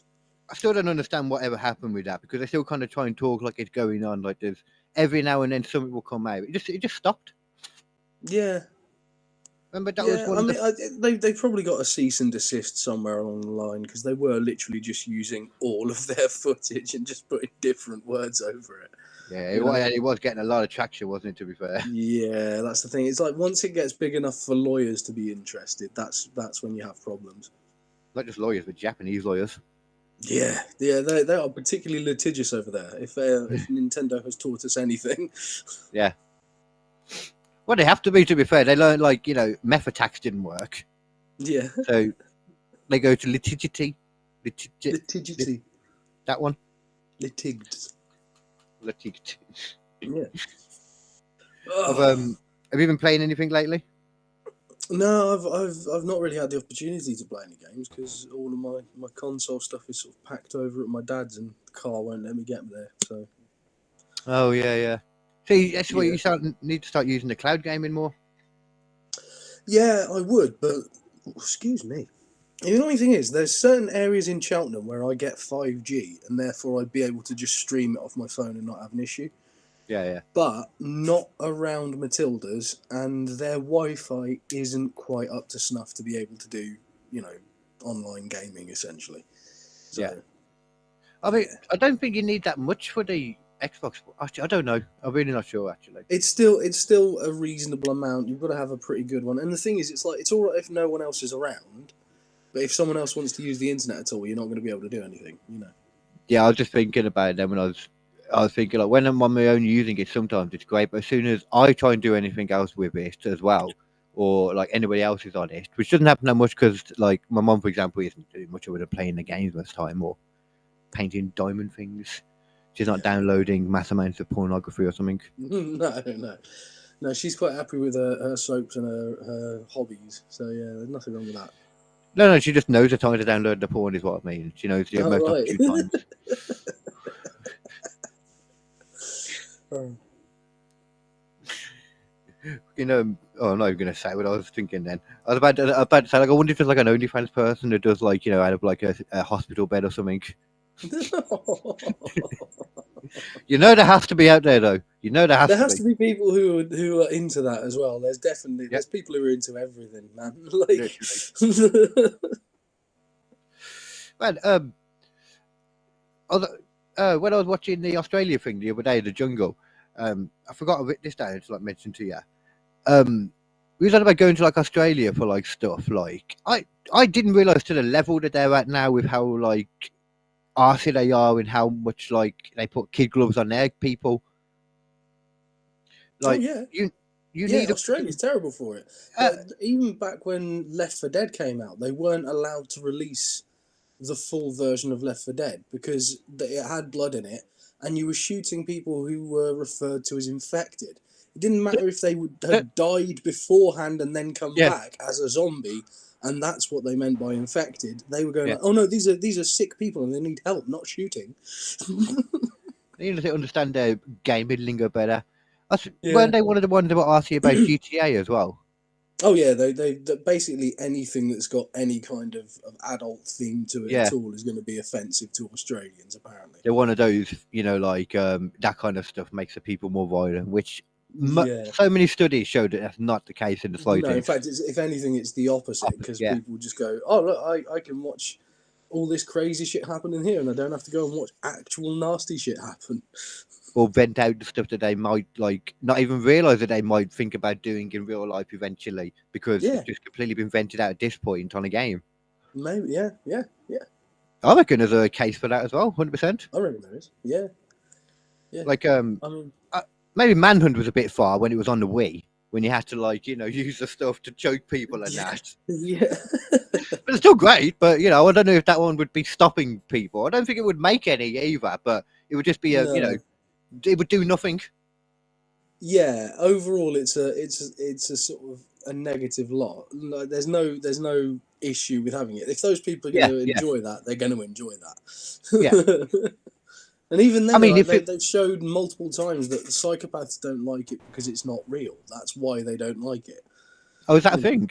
Yeah. They're like, oh, I don't really like playing computer games because what's the point? Yeah, it's cool. I'm not a psychopath. I like games now. Yeah.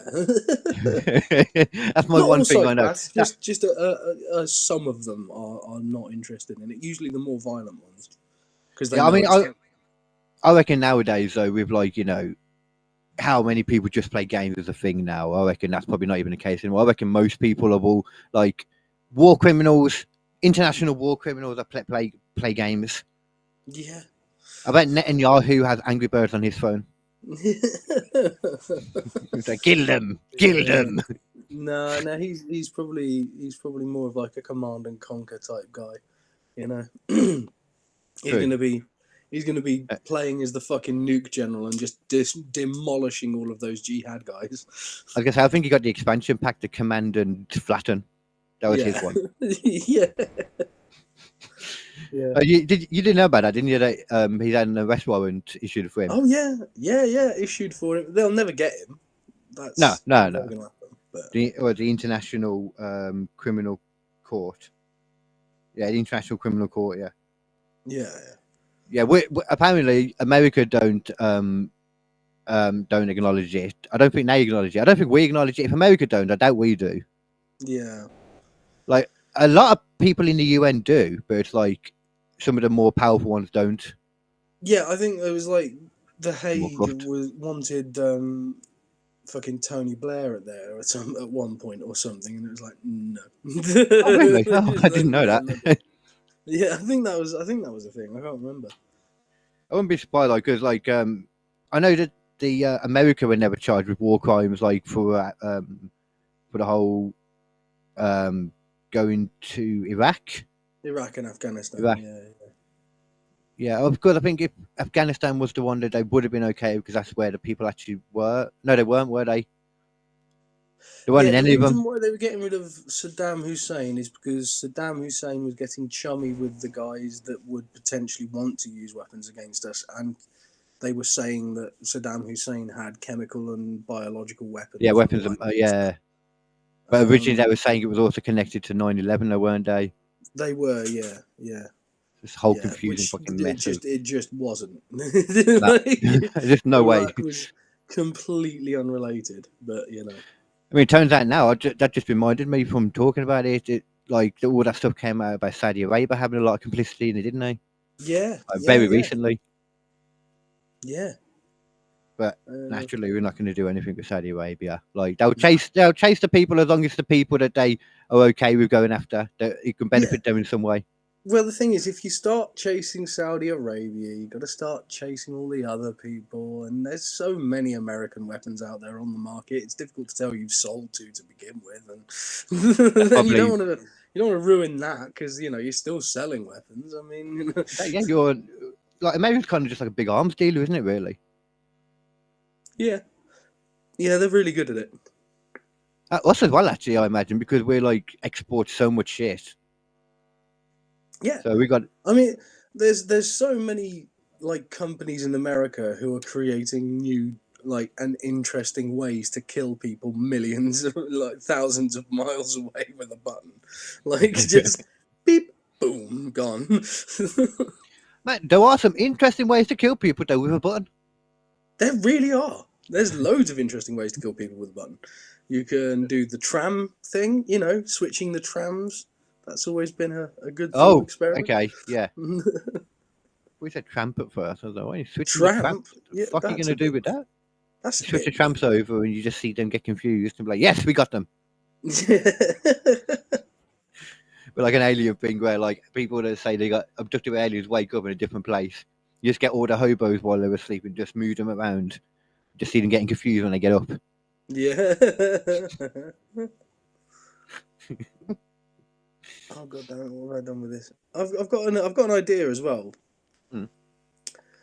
I have a few little bits that I've sort of been putting together that aren't really big enough for their own episode alone. So should I do a little bit of an extra topic? Yeah, go ahead. Yeah, cool. Sounds good. These A are mini bite. drugs that you might not have heard of yet. Okay. Yeah. Okay. Because there's a few on this list that I'm like, what the fuck is that motherfucker? But it all got started by me remembering one particular drug in Russia, which is called crocodile, which we'll get onto later on. But that's a fucking horrible one. It's crocodile. But let's start off with something a little bit light, a little bit funny, shall we? Yeah. God. Yeah. What about foxymethoxy? Just like a meth and oxy hybrid. Right, so known as DIPT, abbreviated at it's from 5-MEO-DIPT. Foxymethoxy is a hallucinogenic drug that is known for its auditory psychoactive effects that not only causes users to see unreal things, but also hear, smell, feel, and even taste things that only dwell within the imagination of the user. Okay. So we're talking incredibly strong hallucinogenic effects. Right? Yeah. If you're able to taste shit, Jesus Christ. Like literally the fucking snozzberries taste like snozzberries, dude. It makes sense to me. I think that, like, you know, auditory stuff, hallucinogenic stuff could go to, like, taste and that. The hearing seems scarier to me. Yeah, I mean, the thing is, what seems scary to me about this is it seems like such an all-encompassing sort of hallucination. It feels like it would almost be so real that I'll end up dying to it in some kind of Freddy, like, you know, Nightmare on Elm Street type shit. Like, if you die in hallucination, you die in real life. And the story of, like, hearing people with, like, you know, glass shards and they're having to, like, get into the thing, like, whatever's in their face that they need to get to, and they, like, cut the whole face. I'd be one of them. I'd get hallucinogenic once, and then all of a sudden I'd come back out and I'd look like Freddy Krueger. What's wrong? I look, shit. Yeah. Oh, I thought it was all a dream. I mean, this is what worries me about, like, when I tried the sort of psychoactives I tried when I was in Amsterdam, it was a really tiny dose, and that was sort of quite a fun little experience. But this sounds fucking horrible. Yeah, like legit fucking horrible. I agree as well. Microdosing would be the way I'd want to go for most things. I think. Yeah, you'd want to sort of be like, okay, I'm gonna dip my toes in this hallucinogenic shit. I'm not going to jump in fucking head first. You know what I mean? Yeah, nobody needs that. We all need to be after a certain age. You need to be able to be in the world when you need to be. Yeah, exactly. There is a lack of studies pertaining to this particular drug, and it is virtually impossible for users to know the source and purity of any sample, both of which can lead to potential fatal results. It's part of the category of tryptamines, believe it or not. You know, tryptamines are sort of... Yeah. They're sort of... Wait, am I... Oh, I'm thinking like rizatriptan, that kind of thing. Sumatriptan. I think so, yeah. Yeah, I think they've been given to me for migraine relief. If it's what I'm thinking of. But they're like kind of like a strong ibuprofen type thing. Yeah. It's weird. Unless if I'd have took more, then maybe I don't know. I never hallucinated. Yeah. Apparently, they're drugs which can be found naturally in the body, or in a synthetic form. Foxymethoxy is obviously the synthetic version of it. In an Uber amount as well, I'm guessing. Potentially continue to affect your hearing even after it wears off, by leaving users unable to differentiate between sounds in proximity and background noise. That sounds fucking terrible. Yeah. I understand that a bit though, because at the moment with my one ear being like, hardly been able to hear it, if I'm facing a certain way, like the TV will make a noise, and it happened yesterday. The TV made a noise, and I was like, "Is there somebody driving an RC car in the kitchen?" Because you can only hear it from that side. Yeah. Generally, for a second, I believed that. Yeah. With steam cleaner on Ideal World or something. Just for anybody that's worried about whether there really was an RC car being driven in my kitchen, it wasn't. Oh right, okay. I just wanted to clear that. Just in case you're terrified of RC cars, don't worry about it. It wasn't a real one. Yeah. Dragonfly. Yeah, dragonfly, known as bromo dragonfly or BD fly, is a chemical within the 2C family that manipulates serotonin to produce hallucinogenic feelings and visuals. Is it GBD or GB or whatever one it was that Tom Segura took at one point? He did a whole GBD. No, I know what you mean. Yeah. I always call it GBH, and I know that's not right. Yeah, I think it's from the same family as that, basically. It earned its street name because its chemical structure superficially resembles a dragon wing. The difference between dragonfly and other hallucinogenic drugs is its potency and the duration. Extremely potent compared to most hallucinogens, and a single dose can put you in an altered state of mind for several days. Oh, damn. Seizures, confusion, heart problems, and death have occurred. Dragonfly has earned a reputation in the drug community for being especially dangerous. Even scarier dangerous drugs like Dragonfly can be illegally purchased online at the click of a button, meaning anyone anywhere could be impacted. Also, is it cheaper to make? I don't know. If it's cheaper to make and you're expecting to get something else and you get Dragonfly, and you were not expecting to have a nice 8-hour little buzz, and then you end up not being able to go to work for a week. It's kind of the same kind of issue with fentanyl, isn't it? Because it's like a much stronger version, and people, don't realise it, so they end up taking two more because it's in something else, etc. And then it's like, bleh! Yeah, and they just fucking die because it is way too strong. I think it might be you to taught me that, actually. Yeah. I learn from you, Nathan. I do listen. I try to be entertaining and also in full motif. Benzo Fury.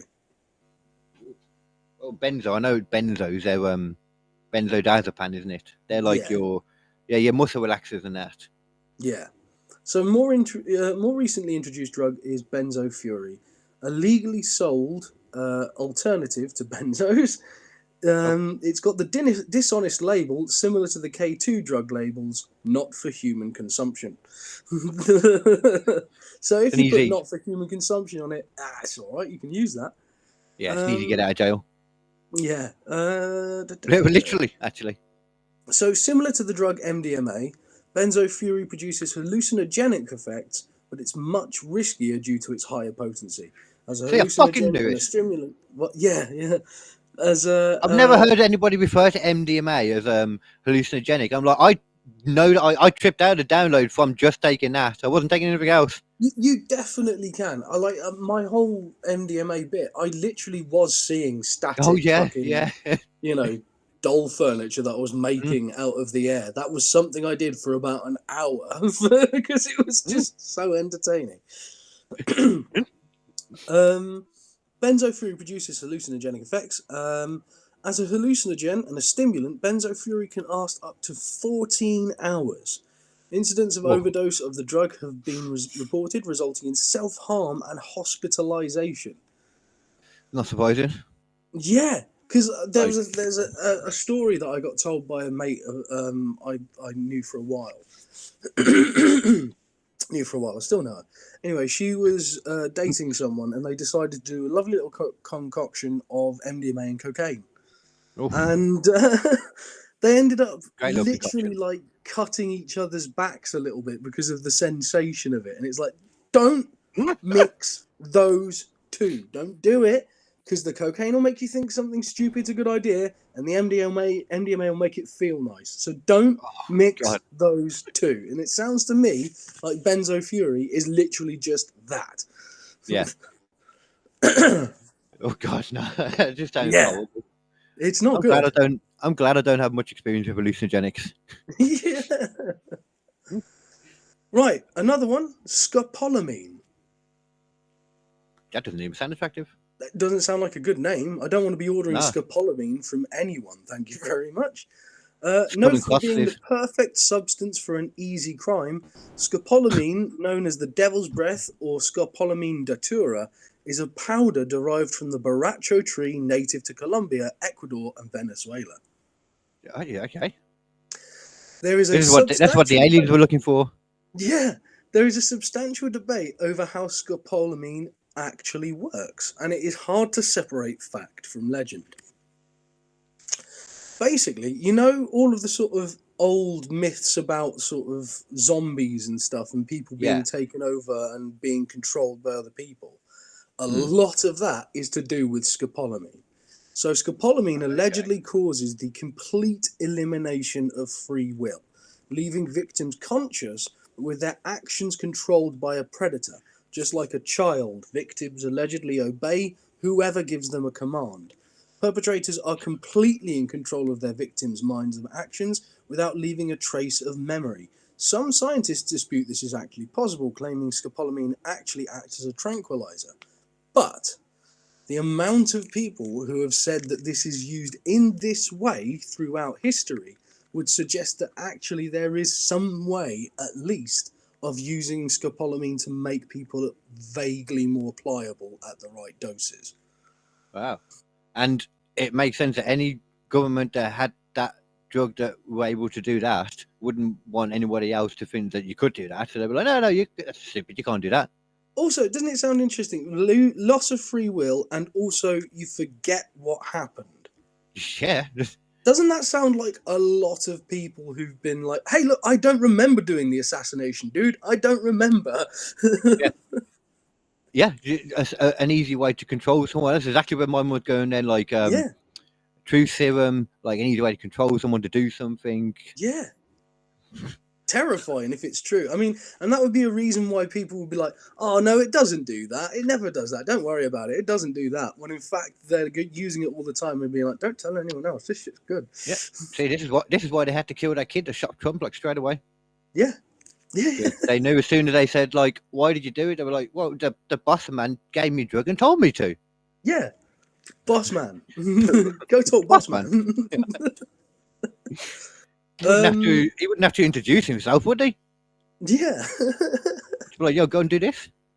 So here's the other thing. Again, with this one, like all of the other drugs we've talked about so far, too much of it can be fatal, and in some cases immediately so.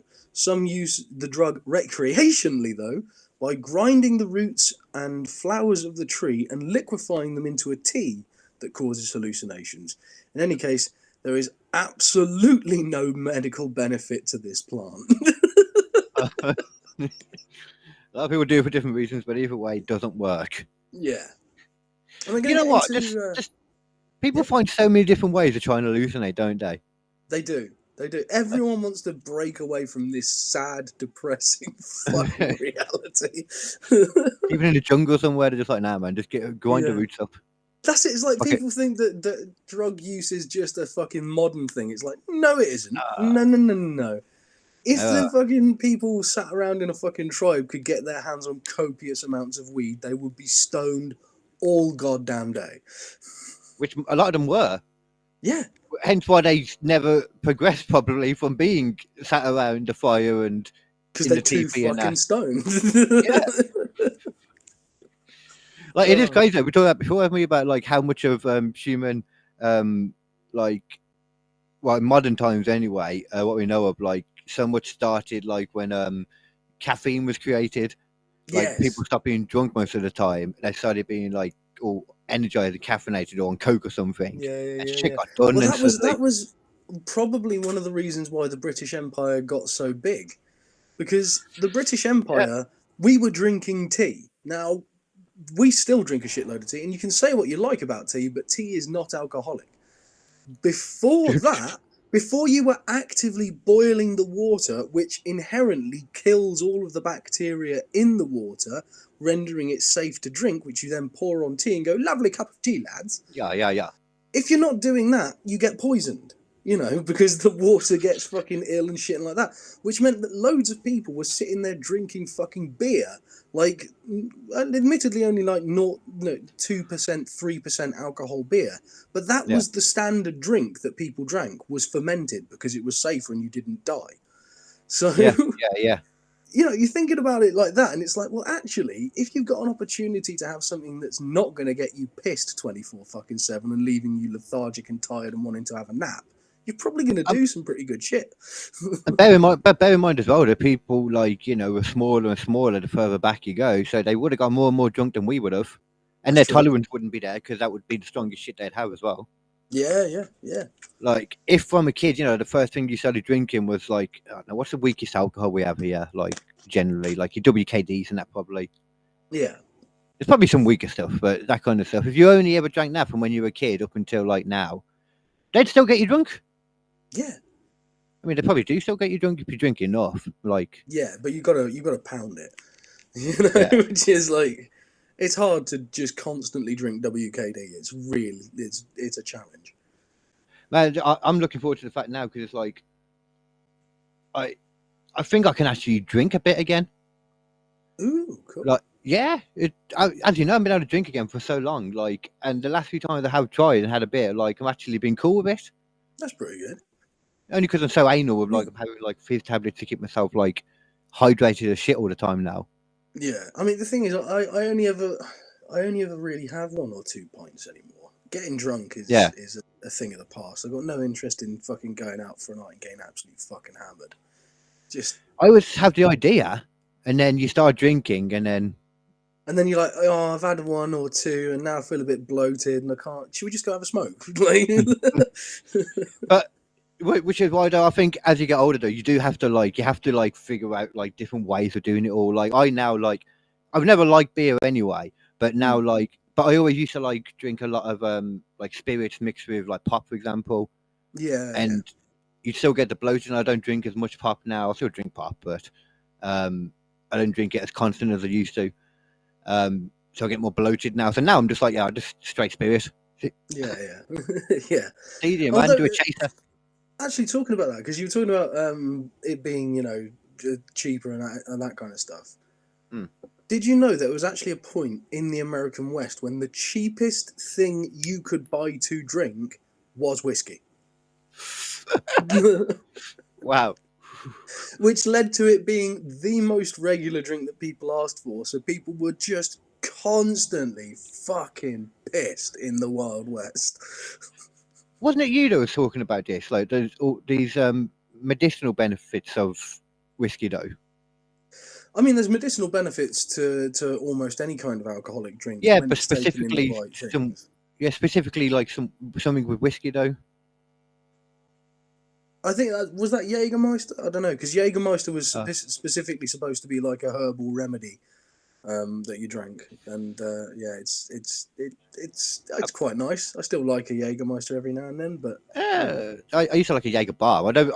Very few drinks I would ever say like alcoholic drinks are nice. A lot of them are, and a lot of them you're just willing to drink because they're alcoholic. You wouldn't drink anything of any alcohol you like. Would you ever drink it if it tasted exactly like that, but it didn't get you drunk at all? Probably not, no.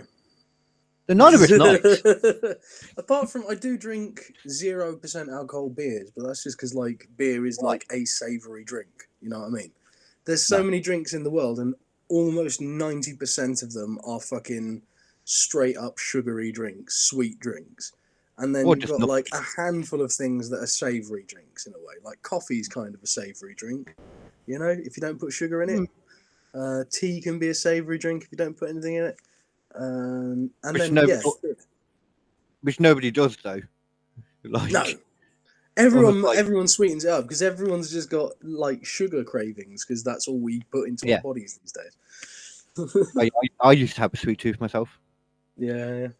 You say about savoury drinks. Like every time you said it, though, all I was thinking in my head was like beef drink, Bovril and that. Bovril's a savoury one. Yeah, that counts. I can't think of anything else. Like, and I don't even know why anyone would ever want that. Gesundheit. Thank you. I don't know why it's like you wouldn't want like a lamb milkshake. No, that'd be horrible. But that's what that Bovril is, though. Is it like a beef milkshake? It's just take away the milk, I guess. Beef milkshake, I think you'll find, which is far more logical. I never really tried it. I should try it. I might like it because I love savoury. Yeah, I mean it's not a bad show. It's good stuff. There's a reason why it's stuck around this long. Old people aren't wrong about everything. I mean, they kind of are wrong about most things, though. Yeah, but most things. Yeah, we don't want to tell them that because then they'll feel sad and then they'll punish us more for being young. Let's talk about Asian people because I've been learning about like different old like places again. That have like just got giant stones that just make no sense how they were able to be done. Oh yeah, there's loads of shit like that. Loads of shit like that. It was like everybody assumed it had to be the Romans because there was nobody before them or the Venetians. Even though the Romans, the biggest crane they had could lift 60 tons, I think it was. That's pretty impressive. Or it might have been 6 tons, I'm not sure. But either way, it needed like 150 of these cranes to lift these stones. Jesus Christ. Which doesn't make any sense. Like, that doesn't make any sense. Yeah, no, it doesn't. I mean, I you know what I watched actually, talking of the Roman Empire? I saw Gladiator 2 yesterday in the cinema. Oh my God. Yeah. I didn't even know that was out. Yeah. Is it any good? The thing is, if it wasn't connected to Gladiator, it would be a better movie because by comparison, this is not a good movie. Because Gladiator is a fucking masterpiece of a film. It is genuinely a fantastic movie. Everything is right. All of the characters are played perfectly. Everything feels right. This... Apart from... The only thing that went wrong, that wasn't good with it, was the stuff with the guy who died, who's forgetting that name, I forget. They didn't have some of his last... the old guy, they didn't have some of his last scenes, so they shot it in the dark. To make it work. Yeah, in the original one. Yeah, no, I know who you mean. Yeah, but even then, it wasn't to the law. Yeah, it wasn't their fault necessarily. That it all worked. Well, I hope it wasn't their fault. Yeah, exactly. It was a good film at the end of the day, and that to me is probably like a 9 out of 10, 10 out of 10 kind of film. Hang on a sec. I'm just going to pause. Yeah. I don't know if I could ever consider any kind of film a 10 out of 10. I know you're on mute, don't worry. I can never consider any kind of film a 10 out of 10. Gladiator. It's a good film. I think I'd consider it more like an 8 out of 10 myself. It's a very good film, but I remember the story being kind of... Wait, what actually did happen in the story other than it was just him rising up eventually, weren't he? Just killing the guy, but the guy kind of stabbed him, so he fell. There was a lot of mistakes in Gladiator. That's why it's nowhere near a 10 out of 10 film. There's a hell of a lot of mistakes. Also, Crow falls onto a pillow. You can see a gas canister pluming out smoke. You can see... Well, I know there's some crazy shit in there. Oh, there's a guy in jeans walking around. There's a guy with a wristwatch. There's a guy grabbing cables. There's a blue Mini in it. I swear at one point you see over a ridge somewhere. Am I forgetting any others? I know there's a lot of them. There. The whole time you were gone, I was listing off all the things that were wrong with Gladiator. Yeah, I mean, historically, there's so many things that are wrong with it, but that movie is a great movie. I love that movie. Right, not even historically in the sense of, like real world history, but in the sense of, like they definitely wouldn't have had gas canisters or people in jeans or holding wires or a car. All things you see in that film, if you're looking. Yeah, I know. If you look for it, it's pretty obvious that they sort of weren't planning on using that camera shot to begin with, but they didn't have a better one. But I'm guessing, though, the sequel to that had to be better than if they'd have had the Gladiator sequel they originally wanted, which was, I swear there was something about Maximus killing Jesus, I heard was one of the ideas. Holy shit, that would have been amazing. Yeah. No, this one. So, do you mind me spoiling it, or do you want I do you don't want to care. sort of? Right. I don't Okay. care. Yeah. So, spoilers, guys. If you don't want to watch, if you don't want to know what happens in Gladiator 2, go watch it first. Come back and listen to this later.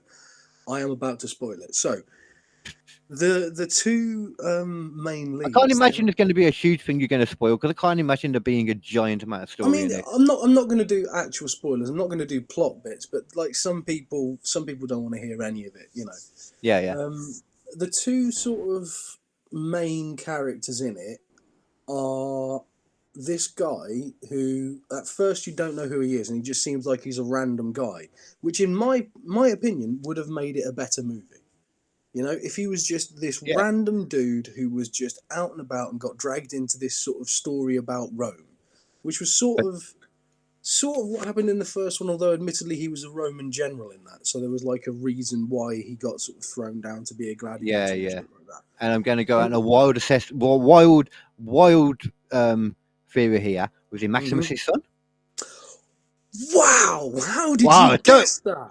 I'm a It's fucking only psychic. Lucius, it's only the kid that he had with the woman in Gladiator 1 and now he's back. Oh my damn. And it's not like you couldn't have seen this plot coming from a mile off, but I was actually, at the start of it, they'd avoided mentioning any connection to it so much. I was like, oh, well, this is just a different guy. This is more interesting. But if anything, they sort of... Yeah, you'd get the film was all right, and you were hoping for the best. Yeah, and let's not shit on the movie, because it is genuinely a fun movie to watch. All of the fight scenes are really fun to watch. There's a fight scene at the start where I think some people have said that the CGI is not that great, but I think it's perfectly good for what it's trying to do. They're doing a fight with these people against baboons in the first sort of gladiatorial arena where Denzel Washington's character buys the guy as his new gladiator. Okay. And the baboons are absolutely freaking terrifying. Because they just leap around the place, and one of them just leaps onto this guy, digs its teeth in, and just starts ripping chunks out of his neck. And I was like, "Oh, fuck! I don't want to see that." You know, Monkeys are ferocious fuckers, man. They should be acting like that. Yeah, they are genuinely horrible, and to me, it's perfectly legitimate to use CGI in that, because there's no point where you ever want to have your actual actors in the same room as an adult baboon. You never want that to happen. No. I mean, the ways you want to get around it, though, was still with CGI. If it's I'm guessing it's a lit Coliseum. So it's you know, the sort of, you know, in the first one where Oliver Stone's character purchases Maximus from. You know, that it's like a little dirt arena, and they've got like like a semi Colosseum that's just in some random town in the desert. That's basically so not like properly fully lit or stuff.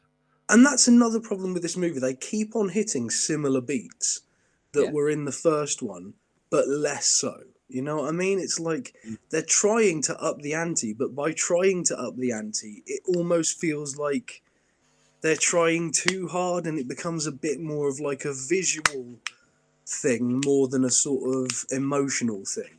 Because the first one is like, you understand the plot entirely. This guy was a general, and he's been thrown down, and now he's a gladiator, and the guy who took his place and killed his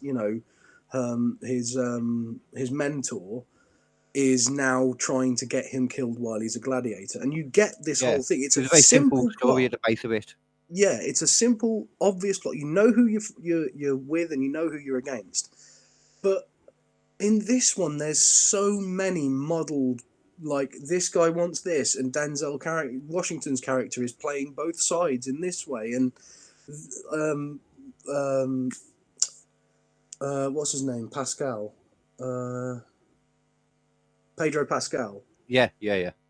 He's doing his absolute best in this movie to sort of give you a believable like experience of his character. But you meet his character as the bad guy destroying this guy's home, And then after that, once you get to Rome, you're actually told, well, actually, he doesn't like doing this, and actually, he's a good guy, because actually, he's trying to get rid of these two guys who are in power, but he wants to do it in a different way to Denzel Washington. But this guy who he wants to help him get the power, who's the guy who just destroyed his entire village and killed his wife, he doesn't want to help him, so he's got to convince him to help him. So they end up in a fight in the thing, and they talk about it while they're fighting, and then he goes like, "Oh, are you not entertained? Oh, do you remember that line from the first one? Oh my god, why are you doing this?" That actually kind of makes sense though, because his dad famously said that in the kind of scene would have got heard and written down. Did he know he's the dad? He knows he's the dad pretty much yeah. from like halfway through the movie, but he sort of says at first like, "No, I am not your son, you're not my mother, and he was not my father. I'm just a barbarian, that's all you ever will know me as." And then literally in the next scene he's like, "Yeah, I'm all right, Mum, how's it going, you having a good time?" Okay. So he had no reason to say, you would not be, are you not entertained as well then? He just said it. I mean, he does kind of have a reason, because Pedro Pascal gets killed, and he goes, I think he's like, "Are you not entertained?" And then he goes like, "If he is not safe in Rome, then how are you not safe?" And like this guy, this actor who's playing Lucius in it, he's good. He is good. But he cannot hold down the main character in the same way Russell Crowe did. Russell Crowe had a gravitas and a believability in that role that this person just doesn't. You don't feel like this person is the locus of power who everyone else goes, "We need to follow this guy because he knows what he's doing." Instead, it just feels... He's not a known actor, is he? Like... Yeah, particularly known actor, I don't think. No, he's pretty new, and he's good. Again, he is good, but he is not Russell Crowe good. You know? Yeah, well, I think like with the stuff that Russell Crowe, with what I'm remembering, I can't think of the films that he was in, but I know he was in a lot of those films where it made him seem manly. So that always helps, doesn't it? If people know you as that kind of actor, and then it's not like this guy didn't have the masculine thing. I think in a lot of ways it was partly because they were trying to sort of have so many things that were similar to the first one and so many sort of callbacks. Yeah. It didn't allow him to become his own character. Instead, he just felt like diluted Maximus. You know what I mean?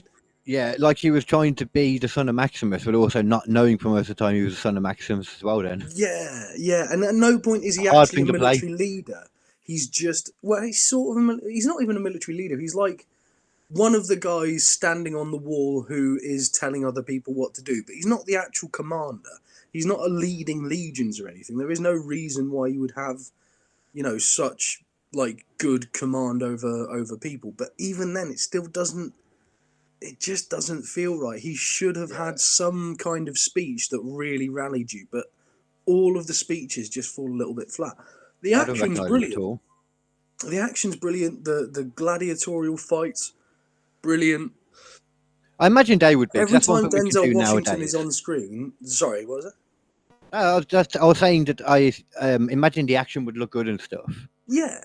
And every time Denzel Washington's on screen, you're like, well, this doesn't feel necessarily like a Roman guy, but I like Denzel Washington, so I'm happy that he's in this movie. And Denzel Washington just does his Denzel Washington thing and just is brilliant in it for some reason. Romans were filled up with like so many different people at least though, so there's that part to it. Yeah, I mean, I don't know.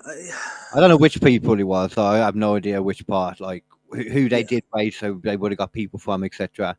Yeah. So.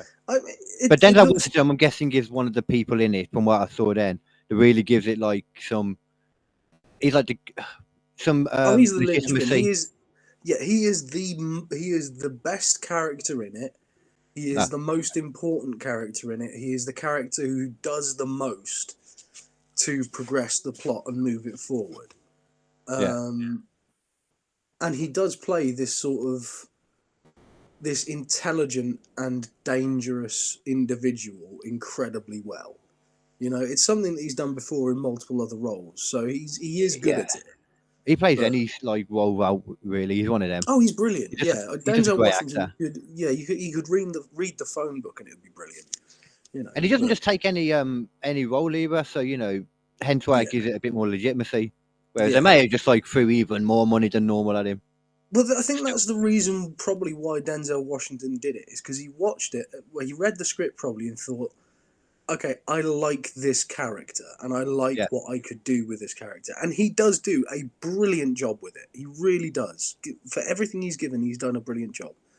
The problem is that this is a good movie, and it is a good movie. It's a great movie to sit down, watch, and just sort of go, oh, that was fun.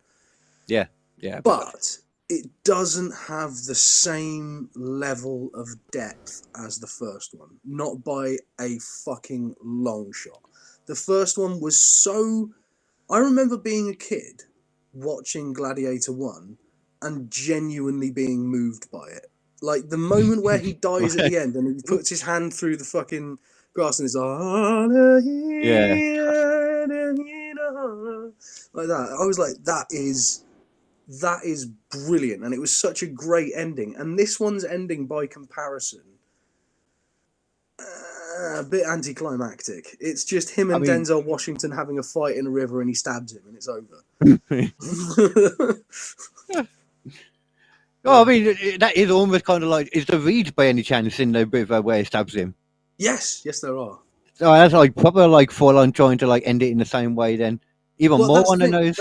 They end it in a different way because he then goes... In a different way, but in the same place? Yeah, no, Lucius goes to the Colosseum afterwards, kneels down, grabs the sand in the same way that his father did, grinds it in his fingers and goes, "Speak to me, Father." And then it suddenly goes, again, and it just shows you that exact shot from the first one of his hand moving through the wheat fields like he's communing with his dad now. It's like... So he turns to Star Wars at the end. It turns a little bit into Star Wars at the end. Yeah. I honestly thought you were going to say at one point then that he appeared in the sky or something like full on Star Wars. Down as a fucking Force ghost or something. Yeah, he just appeared in the sky. Well, considering some of the ideas for the original fucking Gladiator 2 that I'd heard, man, it wouldn't have surprised me. I know. I mean, so they basically went opposite in the original story's ending then. Yeah. The original story's ending, like it's the sand he falls into, etc., and then he goes to the Reed place and he's dead. Here it's like he's in the Reed place and then he goes to the sand. Yeah, that's it.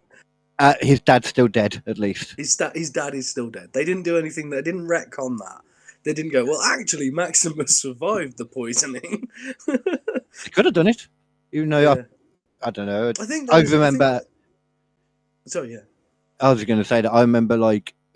My recollection from a kid watching the end of that film and yours is very different. As somebody myself who was moved by that, I felt like that somewhat, watching the, the actual bit, like, when he's dying and that, and then he gets to do what he needs to do, and it's like, I think the woman runs up to him or something.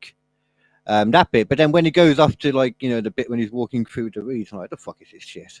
He's in Elysium, bro. That's Elysium. Yeah, that's the Roman afterlife, son. Yeah, and that's when he walks down to his wife and son who are in the distance. It was just all silly. Oh yeah, he was.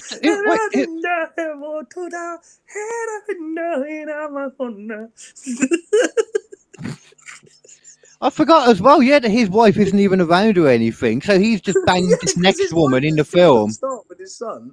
And then he comes back and bangs a different person, and Lucius is born.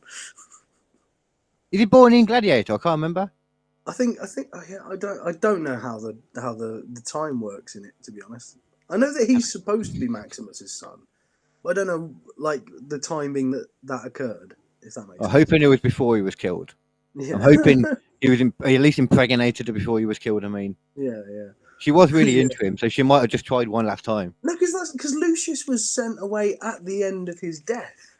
So it's like, at what point did Maximus and her get together? It must have been years before, and I think she does say that in the first one.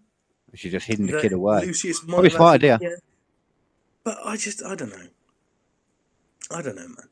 I mean, nothing from what you said then surprised me because I mean, every sequel to every film that they try and do just never stands up to the original. Never. Apart from don't- Bad Boys 2. Bad Boys 2 was better than the original. There are one or It had two the same movies. ones in it though. Yeah, there are one or two movies where the sequel is on par, but it's so rare. Yeah. I would say I should have pointed it out more. I meant like kind of like a reboot that is like a sequel, but is like a reboot sequel. Yeah, The reboot. yeah, that's a different thing because this does feel a bit like it was like. I'm thinking like Independence Day is what comes to my mind. Yeah, that wasn't a great one. That No. wasn't fantastic. It really didn't need to be called it because they killed like Will Smith's character off screen. Just because, like probably out of spite, even if he had just waited a few more years, he'd have took any role probably. Yeah. I mean, if you're not going to get the original actor back to do the sequel, kind of what's the point of doing the movie? In another way, that's sort of what pissed me off about this one. It's like, yeah, Maximus was the heart and soul of that entire first movie. If you take him out of it, what's left? It's just a bunch of Romans talking about Rome as if it's and if you're going to do it, everything. I'm about to say if you're going to do it, just do a reboot, and then it doesn't have to be the same either. It can still hit the same kind of. I don't think it even needed to do a reboot. They could have just done something. They could have just made a new film. A new film, yeah. Yeah, but they don't do that. We know this by now. No. Hollywood doesn't do new films. No, and also Ridley Scott is definitely in the phase of his career at the moment where he's just going like, what old other films did I used to make that people will definitely go and watch even if it's not that great because I can't be bothered to make something that's new and original and interesting. But I want more money, baby. Yeah, he wants a success, but he doesn't want to have to put the effort in anymore because he's Ridley Scott and he feels he shouldn't have to. And it's like, I'm sorry, mate, it doesn't work like that. There's hungrier fucking filmmakers out there now who are doing way more interesting stuff. And if you want to stay ahead of the game, you've got to push for it. It's like him and, unfortunately, a bit Scorsese recently. Scorsese just seems to think that he can get away with doing whatever he wants because he's Martin Scorsese. And it's like, you can't, dude. You can't do that. I mean, I don't know any fucking films. That's one actor, one director. I've never really been that into Martin Scorsese. Yeah, I think he's got some movies that are fucking brilliant. Most of his gangster movies are brilliant. But yeah, that's probably what it is. Though I don't watch gangster movies a lot of the time. Yeah, and the only other one that I really, really will put put a good word in for is Wolf of Wall Street. That's still such a brilliant movie. Oh, that's a great film. Yeah, that's a great film. Yeah, anything like that, anything where it's like a ragtag group of people, and like with these larger than life characters and sort of a story that's semi-real. He's really good at that. But even then, he's still lost the magic to a certain extent. He's not as as bright and cheerful as he used to be. It's like you said, because a lot of them now, especially as they get older, we're just like kind of giving up with the idea of like new films, just redoing the old ones because they're easier. I mean, because to be fair, when great new films come out, people don't go to watch it. Like you have an amazing new idea come out like Red One, and it bombs. What do you expect? Yeah, I mean, everyone was waiting for Red One on tenterhooks. No one could stop themselves from entering into the into the. I mean, oh no, hang on, no one went.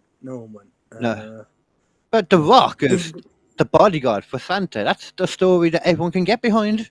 I love the speech that he gives. Oh wait, hold on. He has a list the size of Rhode Island, and he checks it twice. It would take you a month to even try to read that list, and he does it twice in one night. And the only reason he can do this is because he is Santa Claus. You generally watch more of it than I have. I just saw somebody talking about the movie. That is the only bit I've ever heard of it, and that just immediately made me go, "Oh, I know everything about this movie. I don't need to see it. I just don't need to see it." Yeah. I mean, it is an Amazon one, so it is going to be out on Amazon Prime for Christmas, so everyone can watch it. That's why I was wondering, like, why are they bringing it out at the beginning of November? Yeah. I think so. That part of it as well, then. But I think also part of it too is the fact that I think it's got to be now. Surely it's coming out now anytime. Moana 2, or it's already out.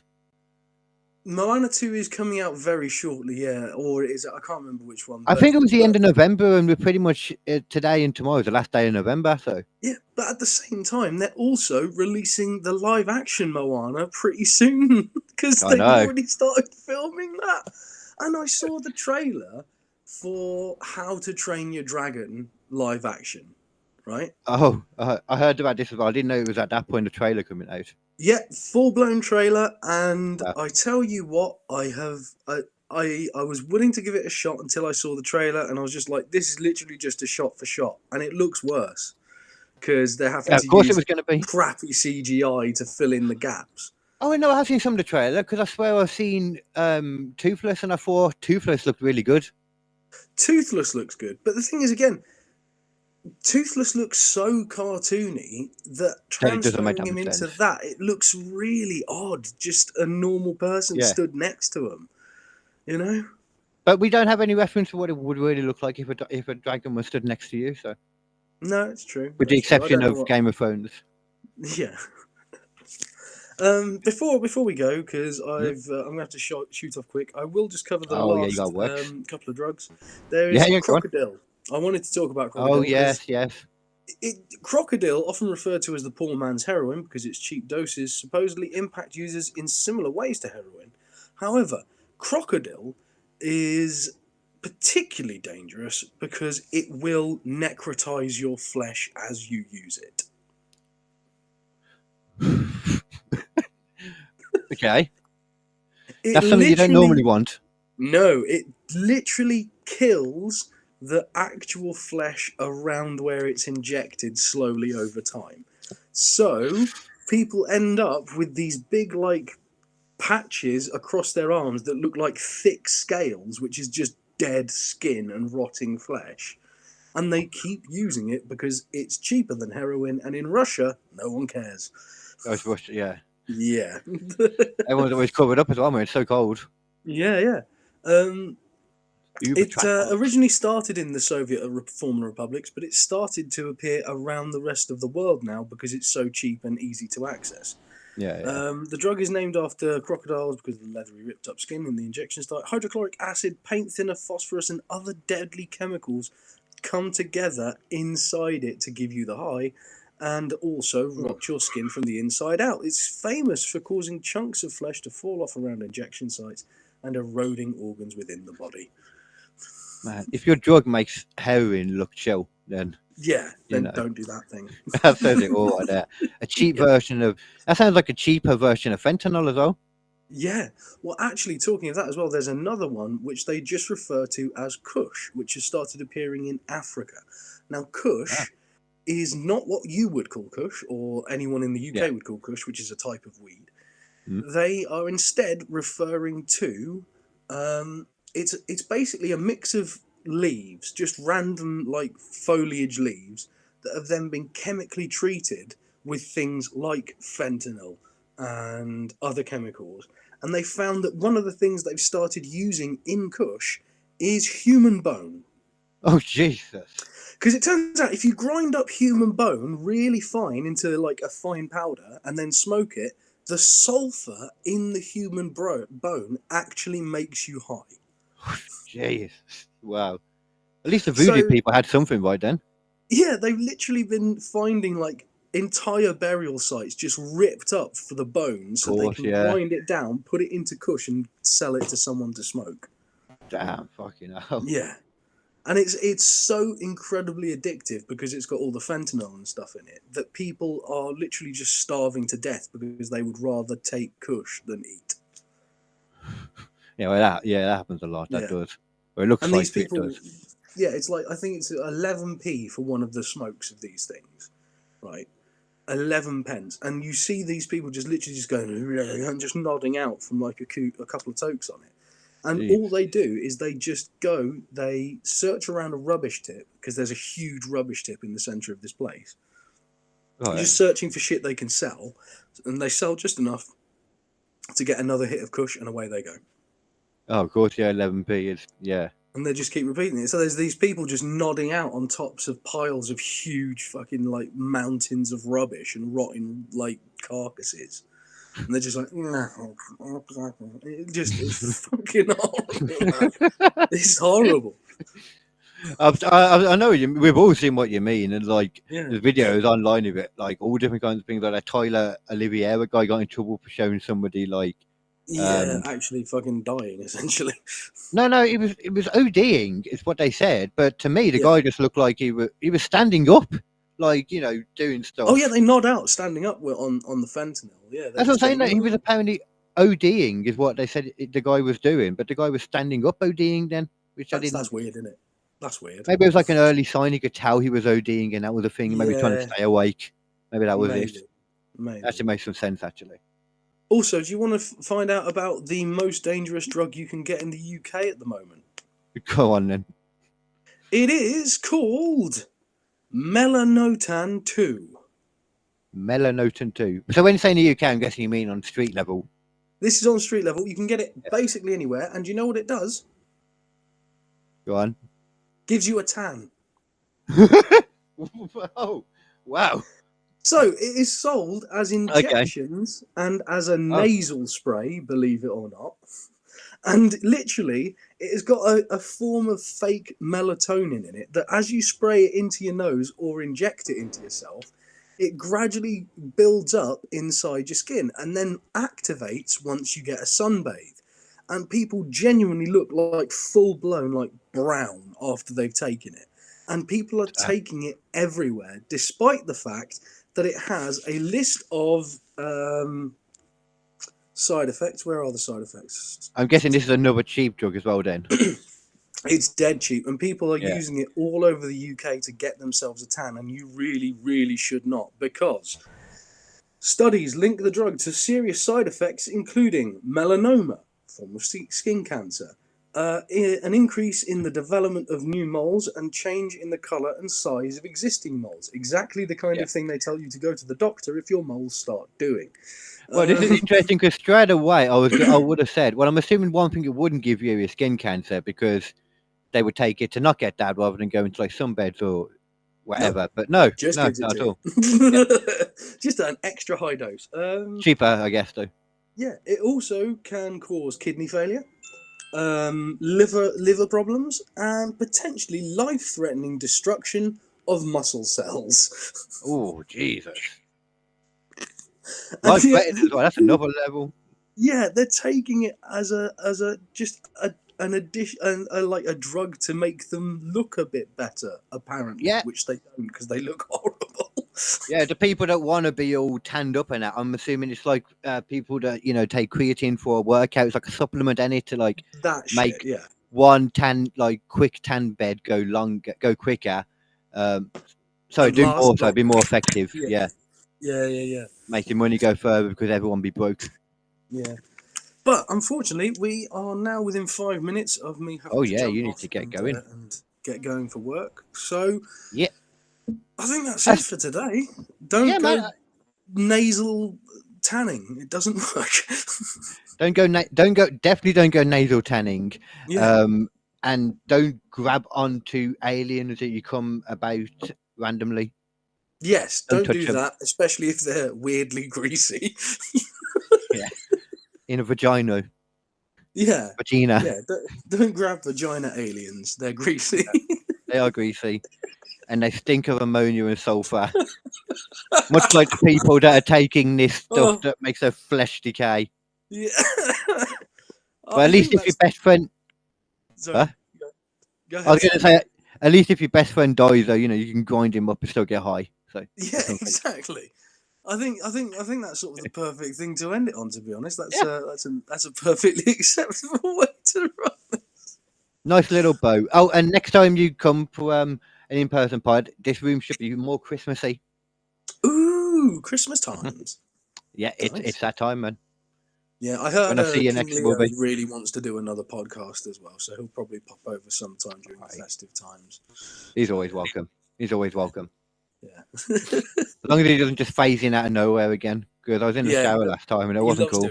Yeah. It's not cool. I didn't enjoy it.